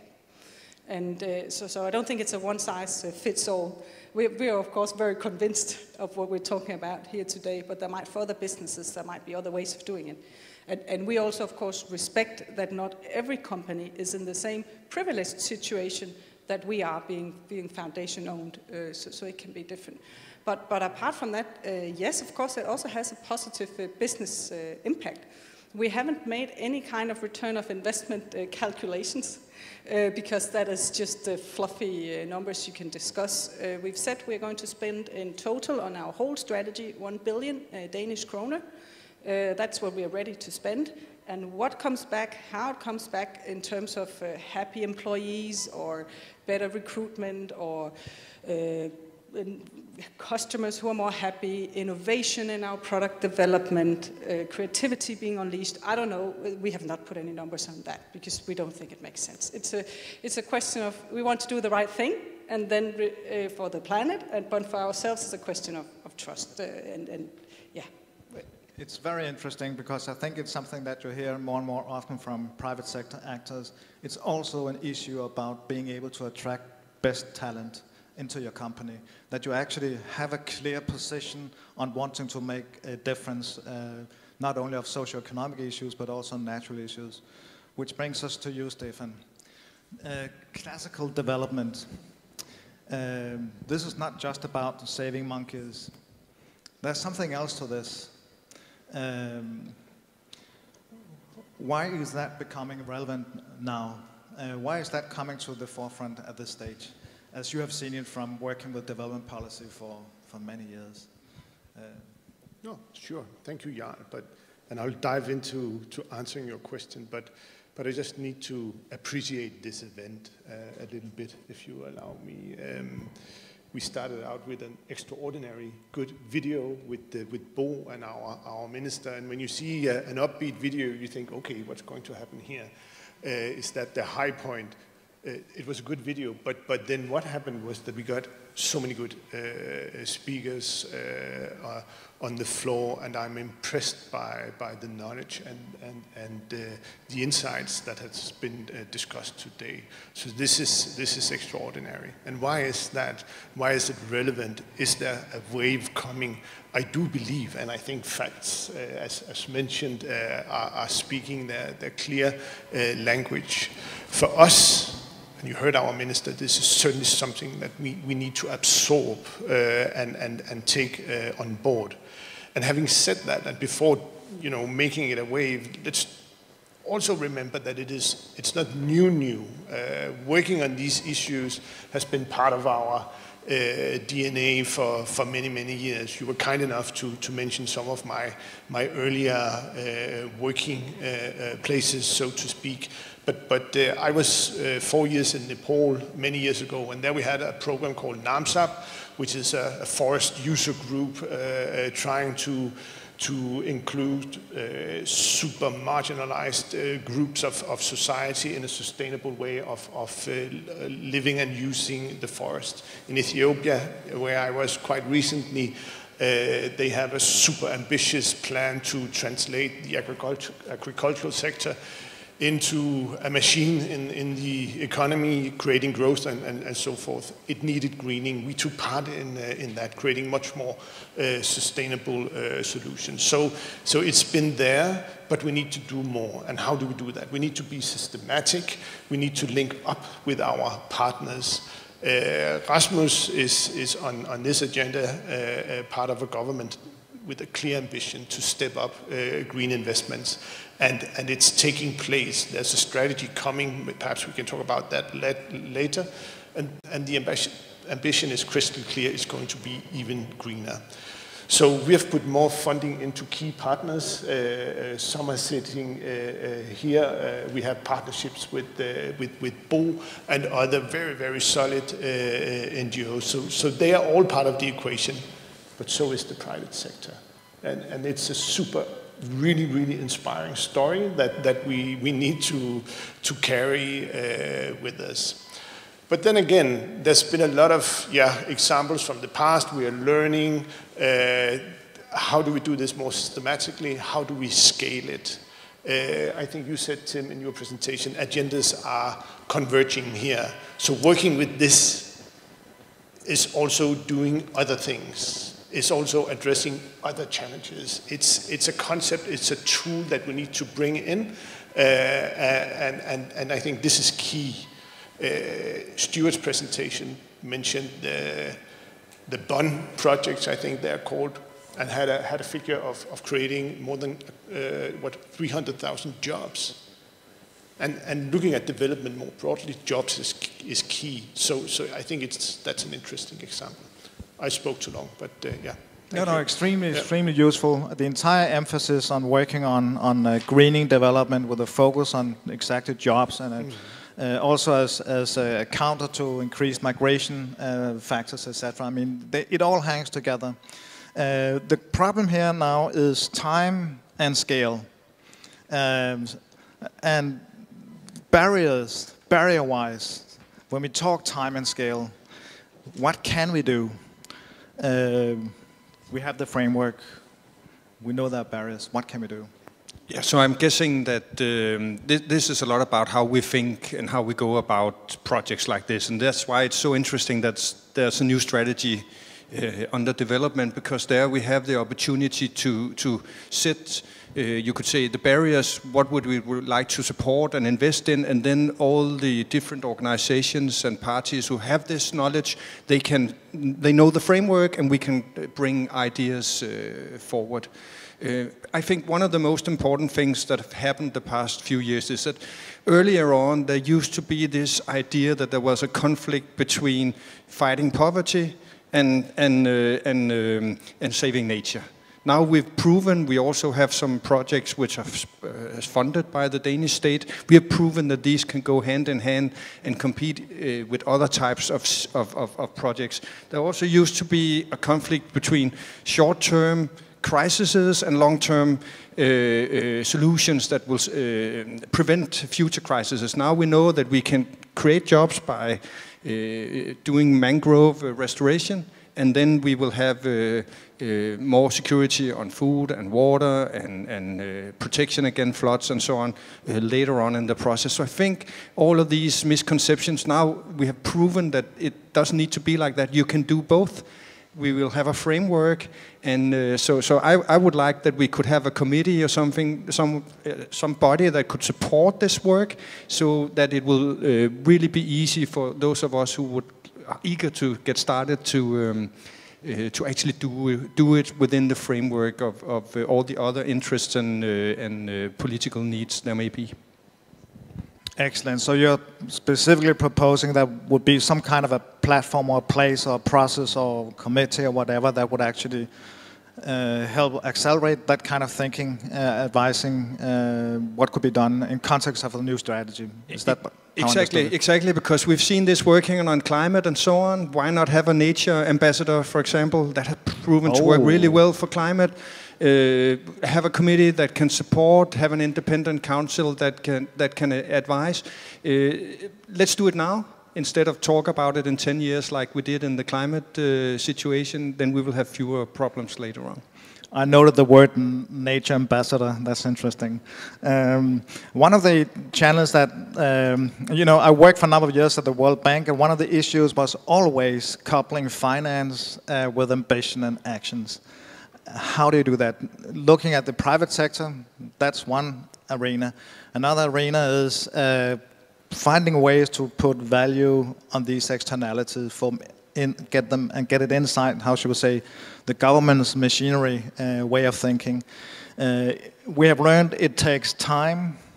So the question is to you, Ingrid. You have now given an example of how it can be done. You are part of the Science-Based Target Coalition, etc. Are you planning to actually go out and do even more championing your example on what you have done? You just told that you've been called by another company that have showed interest, but this needs to be advertised broadly, globally. How can we do that? What would be the way forward, you would think? But that's where obviously I think the private sector is extremely important in tackling the challenge of climate change and biodiversity, because it is in our nature as companies to communicate and market what we do. And if you want scale and if you want to convince people, you also have to be strong and explaining in very simple terms what it is you're doing, and not least the why. And that's what I think private companies, that is in the essence of being a private company, is of course having a customer relations and being able to explain the value of whatever you bring forward. And so I think that private companies can sometimes maybe in maybe more simple terms, and maybe also to other audiences that, you say ordinary people, Mr. and Mrs. Smith, come forward with the examples and explain the why, maybe in a more simple, sometimes also more compelling. And also, of course, if you have a strong brand, which is a trusted brand as a company, you already come with a legitimacy that people trust. So I'm very much a proponent of private sector stepping forward and being the voice. And of course, showing by example, and there can be different examples. Here we've got one, which we believe is the right way, and there can be other ways of going forward. So I'm really a proponent of that. Yeah. Excellent, thank you. And UNEP, you're also working with finance. UNEP is also a body of your organization that actually works with investors and how to address also environmental issues. And I know that they're also working on some of these aspects as well. But I wanted to ask you another question, which is, in terms of the barriers, you said there are movements, we are on a wave that is starting. You need leaderships. We heard that from one of the interventions. If you have local ownership and leadership on a burning platform, then you can actually get the action at the scale and level that we want. How do you see ways in which Denmark could do a difference in that context? What could Denmark do to actually help you push this agenda concretely? So Denmark, despite its relatively small size, has been an outsized player, I think, in the past already on a number of issues, going back many years on renewable energy, on water. So it's doable if you choose very specific and targeted interventions that are strategic and have a multiplier effect. And that's perhaps again why the role of the private sector is so critical. For the UN Decade on Ecosystem Restoration, we did a calculation of all the various cost estimates that are out there. What it really takes to restore ecosystems at a planetary scale by 2030, we came up with around about $1 trillion. So it's an amalgamation of different costs from different sources. But you know, give or take a few billion, $1 trillion, it sounds like a lot, but between now and 2030, it's 0.1% of global domestic product. If we're not able or willing to invest that in our planetary home and in the basis of life, then, you know, maybe we don't really deserve to get out of this unscathed. So I think that kind of reinvestment, though, will not only be public money. It has to be a reprogramming of how the economy works. And therefore, it's fundamental that through bodies like the United Finance Initiative, we have about 230 members of all the pension funds and insurance companies and banks, that we trigger a shift in the way investments are made in the agri and food sector. Again, Denmark has some very large companies in the agri-food system. Denmark has some large players in the finance industry. That we shift and reprogram the way the economy works. And one other aspect that Denmark has already helped us do is to rewrite how a Minister of Finance actually knows if the country is doing well. Because right now, the Minister of Finance, most countries, they look at GDP, numbers of jobs, there's a very limited number of indicators. And in the UN statistics, since a few years, you can actually now officially measure the environmental account as well. So what is your natural capital? Are you only doing well because you're drawing down on your forest resources, on your clean water? Is that why your GDP is going up? So that sounds like, you know, it's a boring statistician's job to measure, but it's actually very important for the way nations know if they're doing well. So it's a combination of different things where we need to push and pull, and some are better at pushing and pulling some levers. But as long as we coordinate and work together amongst the different players, governments, the UN, NGOs, private sector, I think there's a real momentum that is emerging. So what you're basically saying is Denmark is doing already what it should. I'm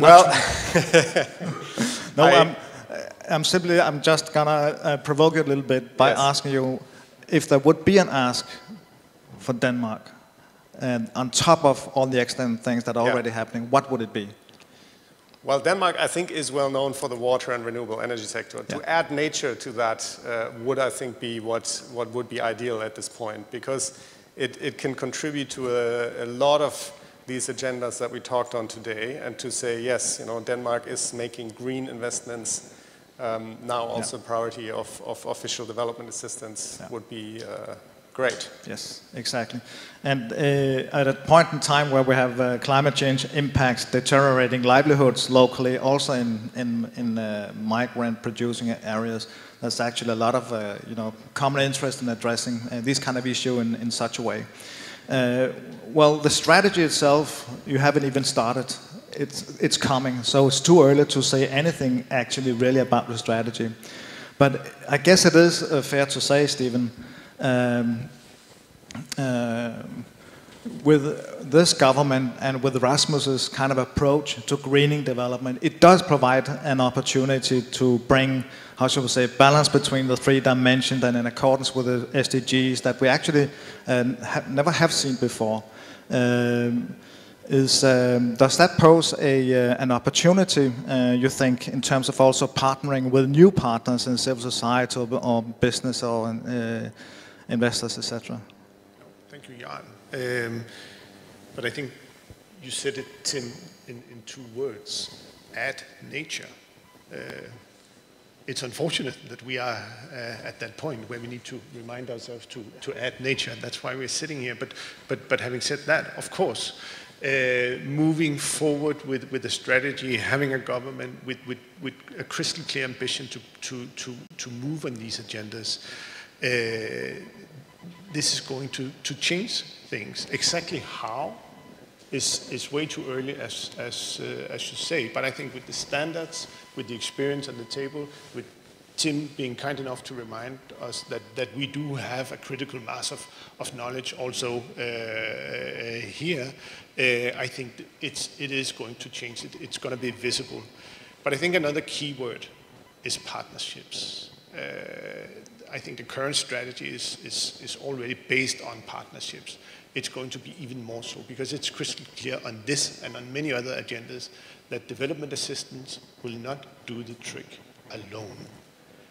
We need to work in partnerships with private sector, with NGOs and so forth. And I think our approach on this is going to be similar as on a number of other issues, that we'll continue to support key players like yourself, Tim, IOCN, so forth. Work within UN system, other places where the big agenda is set, where overall direction is established. Now we have standards. And then we're moving down to the field and trying to create the good examples, again, with partners, and hopefully allow that to inspire. We're going to see that. And this is what Rasmus is talking about when he's talking about the little green wheel or the little green gear moving a bigger system. Yeah. Excellent, perfect. And among those partners, looking you, Ingrid, and then I'm just going to inspire the audience to think about a question to come up with while I talk to Ingrid. It also goes with you in the virtual space. Be ready. Ingrid, isn't it all, I mean, seen from the outside, as kind of it's a dilemma. Everybody talks about, the private sector. We can't do nothing without the private sector. We need private partners to address these issues. But the private sector is not at the table. And there are all kinds of suggestions. Should we reform the UN system, the governance system, bring them to the table, be part of the debate, part of the solutions? We are out there. We are in contact with society, etc. If there is a process around engaging you and building on your example, at what stage would you see you as a company being able to take part in that kind of dialogue? Is it as part of a committee like what Bo is suggesting? Would you be, as a private sector, would you see yourself being able to go into that kind of sounding board for a ministry that wants to develop a new development strategy, in theory, in principle?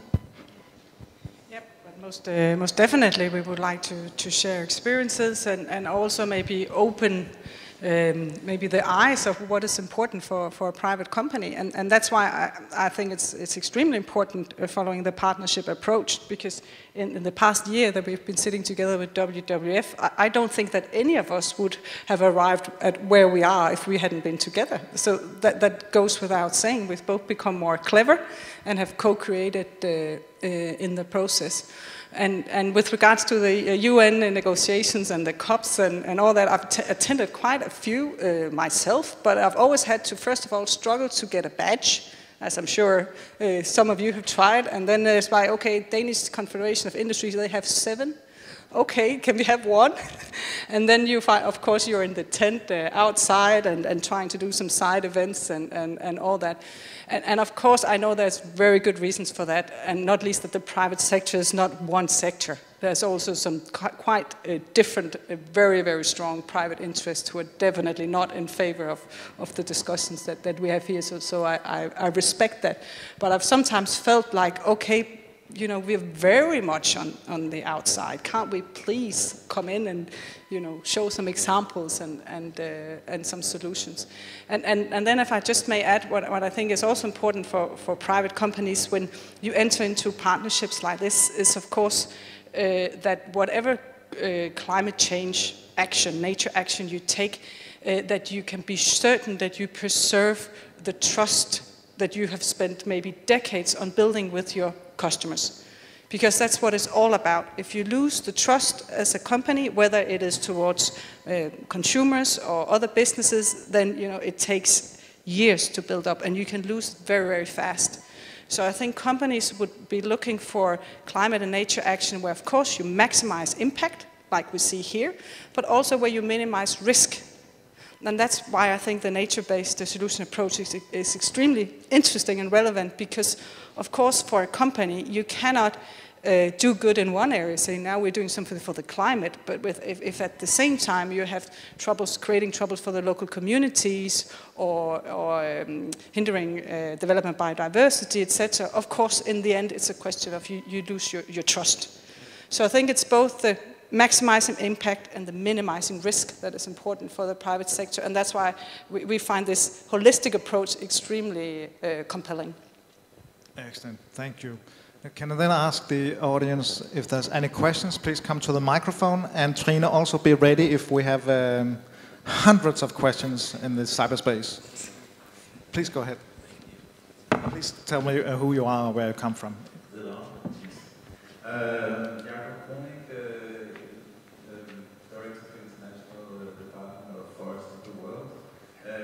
Thank you very much for this hugely inspiring event, and most of all, congratulations to WWF and WWF. I really think you've nailed it in terms of both dealing with the very difficult climate debt discussion, saying no to offsets, which I think is very brave, and also dealing with or promising drastic reductions in your future emissions.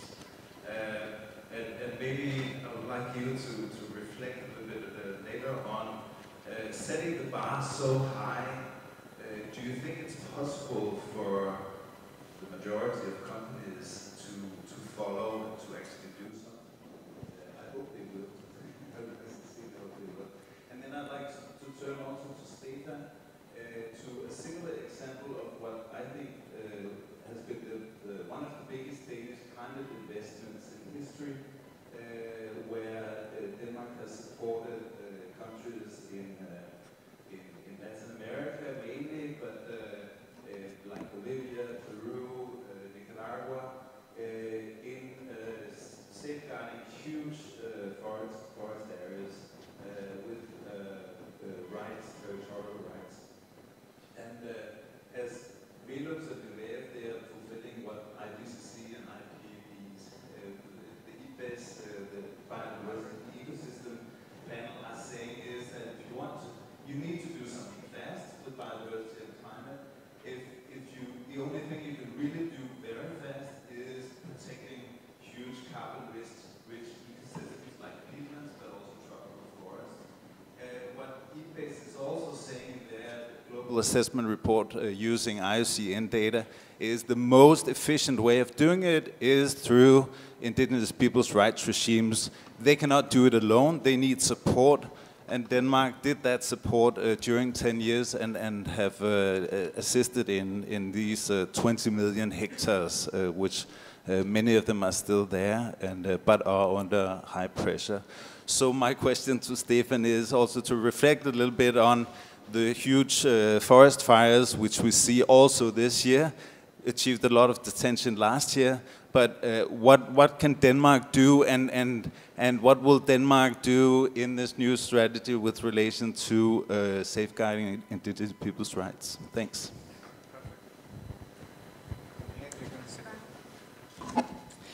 Yes, thank you for the question. No, I don't think all companies will be able to do the same. I think that can be difficult depending on what sector you're in. And I think there's several things that each company would have to consider. There's something around the ownership structure. Of course, in the end, there are owners as a board, but behind the board there are owners. And if the owners don't agree, then of course, and if they want the profit of the company paid out instead of going to 20-year-long partnership, then of course that's how it is. But that's maybe back to my previous point with I don't think that you can make a return of investment calculation on partnerships like this, and I don't think you should. But of course there might be some owners who would not accept that. Then of course there's also, depending on which industry you're in, if you're very high energy intensive, there's definitely, of course, if you've been dealing with a lot of raw materials, then of course you have emitted a lot more CO2, and at the same time if you have very low margins, then of course it can be so costly that you just simply can't do it. So of course it takes some, it will be different from company to company. But what we're saying is not that every company should do the same, but just trying to inspire and make other companies reflect on what has happened in the past. So what is the footprint that you have left?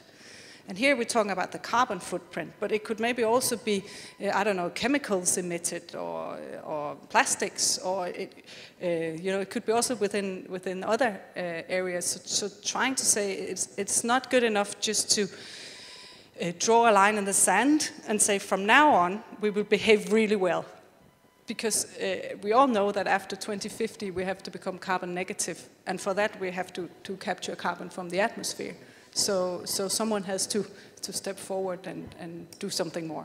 Yes, yeah. And enabling a race to the top for those who can is quite okay. We shouldn't stop for that reason. No, that's the leading by example, I guess. Exactly. Yeah. Stefan? Good. Thank you, and thank you, Jakob, for an excellent question. You are asking what Denmark can do, and of course, then we are moving into what you know well is ultimate decisions made not by me, but our political masters and so forth. But I think the message from Rasmus is clear, and somehow I hope that I have indicated that I will certainly carry a message with me back on the issue of nature-based solutions. Specifically, you're referring to our previous engagement in forest in Latin America. And again, without making this a boring session on how development assistance develops, you also know, and many of you know, that this is something that develops over time. Priorities do change and so forth. But on the question whether indigenous people and forest is important to us, I need to say yes. You know, because we're supporting you. Bo knows, yeah. I think our good friends in Ugia knows well also. So could we do more? Yes, and that's the case for a number of agendas. But as I said, let's bring it on board in the process, in the dialogue that we are going to have on moving forward with the government that are dedicated on this. And let's see what happens, yeah? Excellent, Stefan. Excellent. Trine, do you have a question? Yes, please.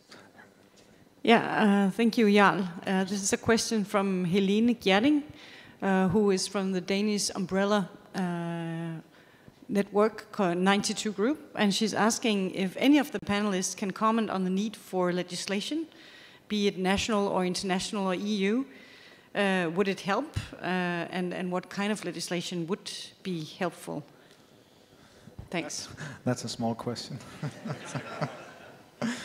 Okay, regulation-wise, we are in a decisive decade. Could we just get one of the panelists to maybe address what the opportunities are? Yeah. I mean, I'm thinking, I'm just saying, I'm thinking EU, Green Deal, I don't know. Yeah. Could be a good idea, but we're in a hurry. I think I made that clear. Legislation does not work in a hurry. So let's just do the, I was almost swearing there thing and get it done, right? So we all have the same intentions. We now have the frameworks. Let's get it done. And a very brief comment on Jacob's question. You can't do conservation or do anything like this if it's not on the terms of the local people. So land and nature is a commodity, and there's a lot of people, and there's not much land left. So all these solutions have to be in concordance with the people who live locally. It cannot work any other way. We've tried that in the 80s and the 70s. It does not work. And I can say, Ingrid also knows this, that the projects that Velux are conducting with us are made in exactly the same manner. So that's simply how it must be done. But there is an issue there, I think, if I may just add, because if you look at the country like Denmark, where we have had all kinds of protected areas, Nature 2000, Paragraph 3, or Wildlife Reserve, etc., no matter what we've called protected areas in Denmark, biodiversity is crashing. We have not come up with one piece of legislation that has actually had a positive impact on biodiversity. The same goes for most of the European countries. So there is a regulatory kind of an issue that we haven't understood. Maybe something that has to do with the fact that we don't know how to price these kind of externalities. So that being said, I think we move on to a question here in the room. We're going to close. Actually, we're running over time, and we are quite aware of it, so we're going to close very soon. But just I see 2 questions here in the room, and maybe we'll take one more from you, Trine. And make it brief and short, please. Esben Brandi, Future Force Company. I work with pension funds and investment managers developing sustainable and climate-oriented investment opportunities. My question is to the entire panel, and I don't think everybody needs to answer, but from the global south, you now hear quite a lot of criticism for nature-based solutions as a second wave of colonization, not providing proper jobs, no taxes, no pensions, no real opportunity for global south to actually develop their economies, their industries into something we have here. And I wanted to hear how you think and how you reflect on that in relation to nature-based solutions. It's the old conditionality question. Who will, you want to take, Tim?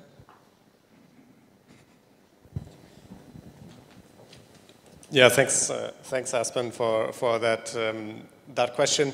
Just a quick word on the regulation. If I could make one wish for a piece of regulation, it would be on food imports into the EU, and what food print Denmark and other EU countries have. I had a meeting on this with the Ministry of Environment this morning, who are thinking what kind of role Denmark can play. So let's not forget Denmark also has a role to play within the EU, not only on foreign affairs and development assistance. On the question of the nature-based excuses, if I may call it that, because those are not nature-based solutions. You saw the definition, they have to contribute to human well-being. So anybody who has or designs something that deprives people of their fair share of benefits, that is not a nature-based solution. And we have decades of experience of how to do it right. This is not a new concept. This is just it is a more powerful brand. So we've turbocharged the brand, but the knowledge comes from decade of testing and trying, FPIC, free prior and informed consent, INRAD plus, verification of the carbon measurements. We know how to do this, maybe not at the scale that we're talking about now, and there is a risk, so let's not downplay that, but maybe it is also time for us to say, and here, you know, all my respect to WWF and other NGOs, but if we want to get this right, we have to see big nature investments on the scale of other big infrastructure investments. If you plan a new port or a 4-lane highway anywhere, there's dozens of engineers, there's hundreds of studies being done. You know, these are definitely not nature-based solutions, and I wouldn't always agree with them, but they do that stuff right because the money is there to do it right. And this is the same with nature-based solutions. It has to be done right. It has to be done with the right kind of consultation, planning, different kinds of expertise you need on the ground, and it is time to pay the proper price for doing what such projects cost. Just a small point to Tim's very solid reply there. But let me just say, that's not going to work. I mean, at least not when we have, this is not how development aid is supposed to work. So besides the very clear answer there, of course we need to be careful and mindful if this is coming. But listen, ownership is key when you work in different partnerships and so forth, and we're going to continue to insist on that. But then I think it comes back to the issue of converging agendas here. This is not, and we're saying it, this is not a standalone thing. This is going to interlink with many other things, and there we'll need to secure sustainable development impact, of course. But there is a risk, I guess. We're all saying we need to move fast. There's no time for legislation. There are just go, go, go. Of course we need to be careful here, not to slip and be blind for all the many dynamics that's always involved in fast moving and upscaling.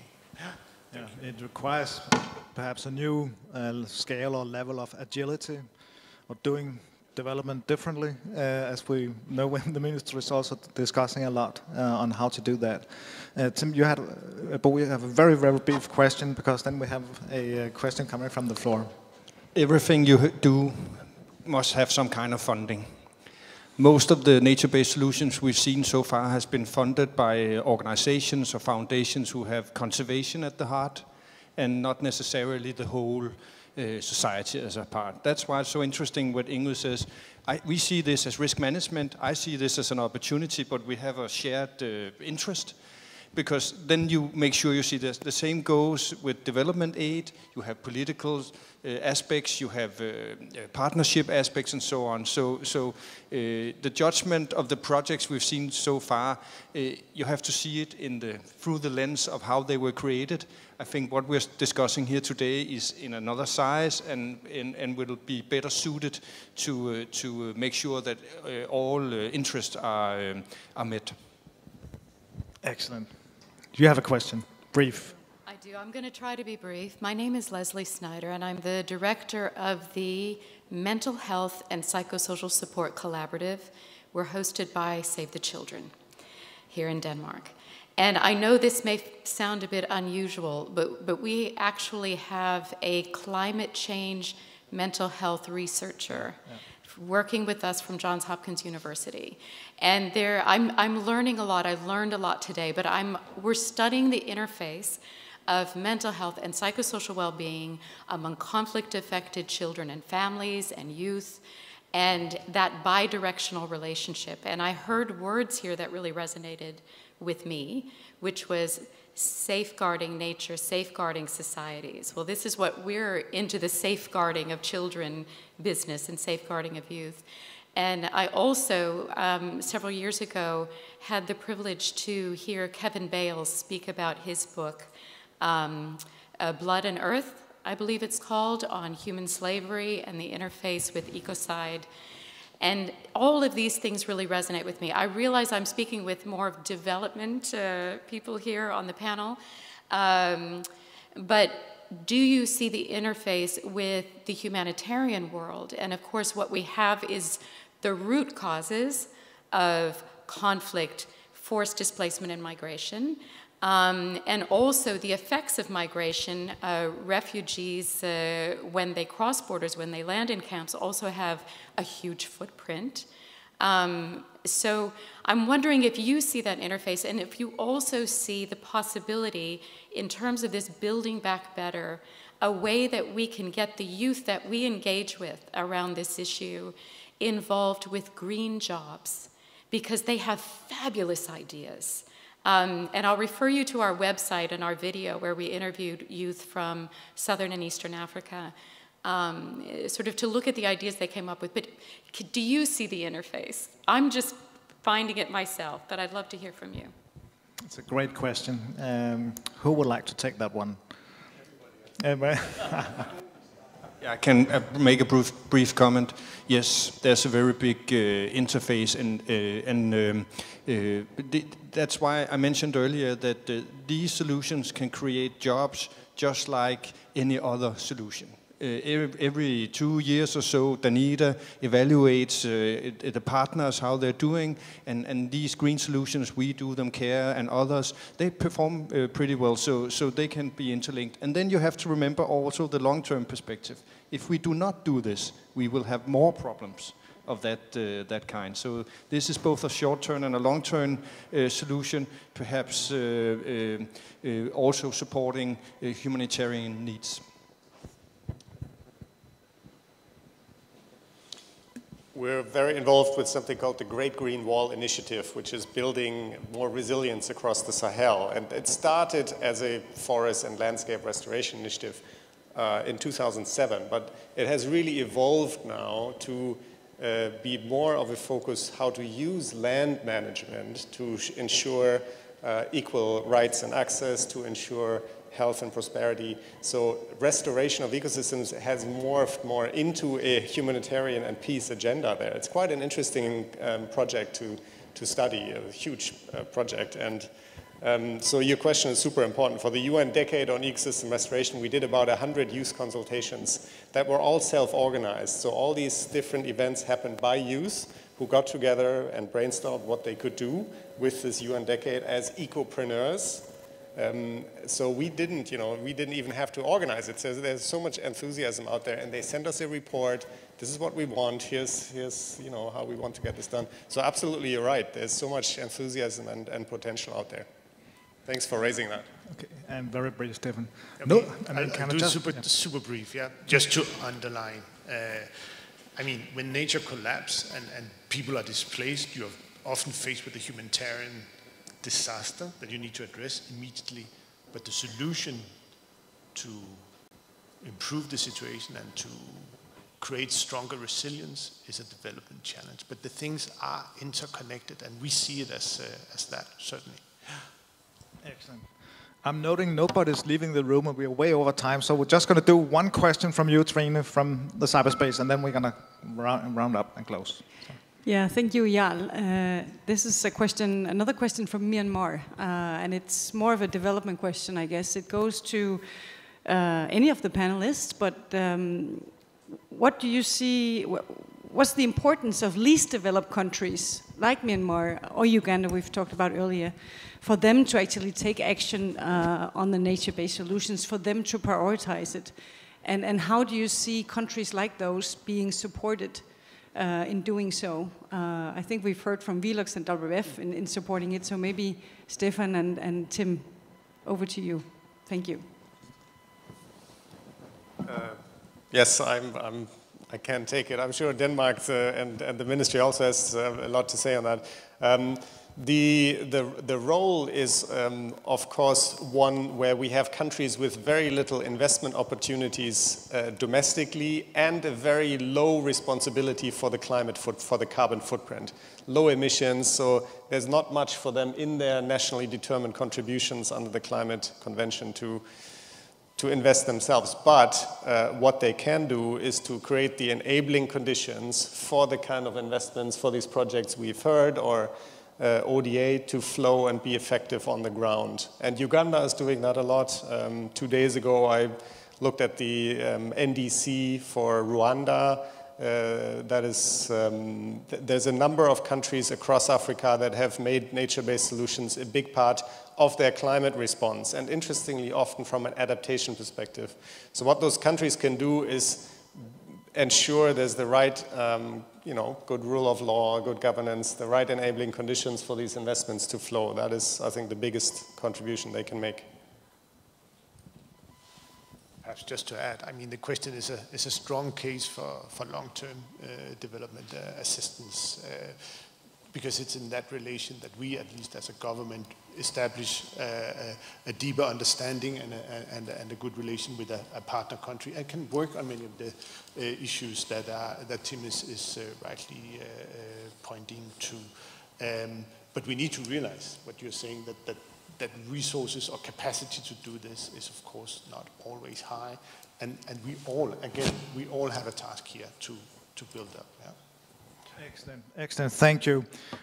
We could have continued for a long time. Oh, there's one more question coming from Trine. Sorry, just a follow-up. I think we should give a little bit of extra room for our colleagues not being here today. This is a question for Ingrid from VLUX, but it relates to the question we've just heard, which is, how come you chose to focus on the global south rather than investing in Denmark or taking action in Denmark? So I just thought that's a good question to follow on.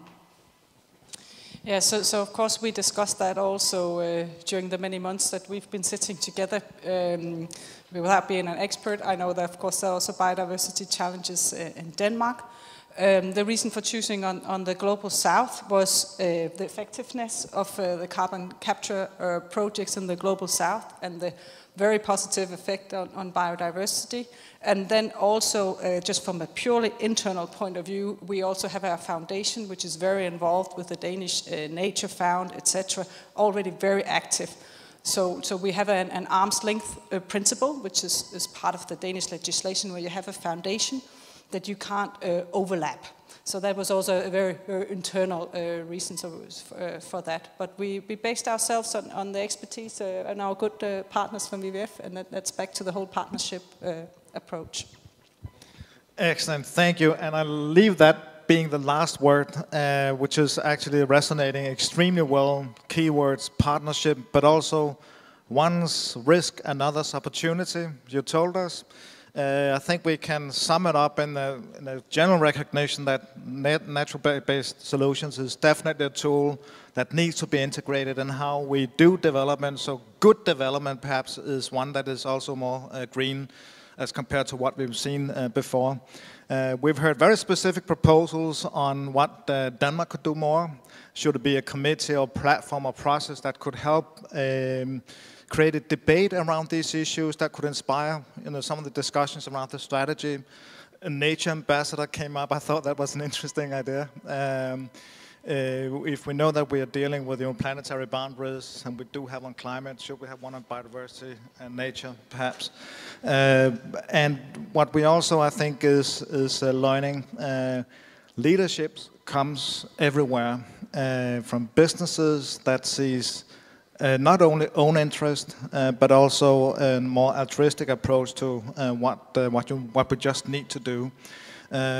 We see, I think, from global experience, where we do succeed at scale is where we have local ownership, local leadership. If you have that in place, you are very far. So that underscores what we also discussed, the need to talk and work with the communities, political leaders, and I think there's a big issue. We didn't delve too much into that, but there's an issue around competence. Competence in government, competence in businesses to understand what we are talking about is a key issue that need to be delved into.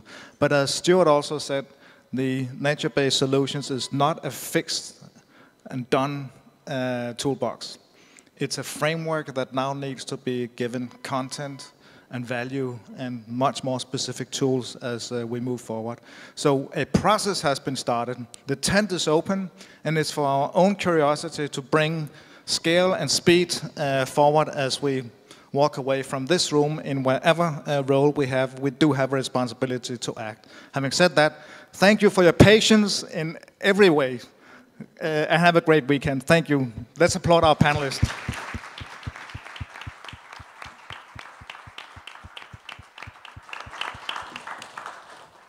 You can go home slowly, but not in one bundle by the door. Keep a distance.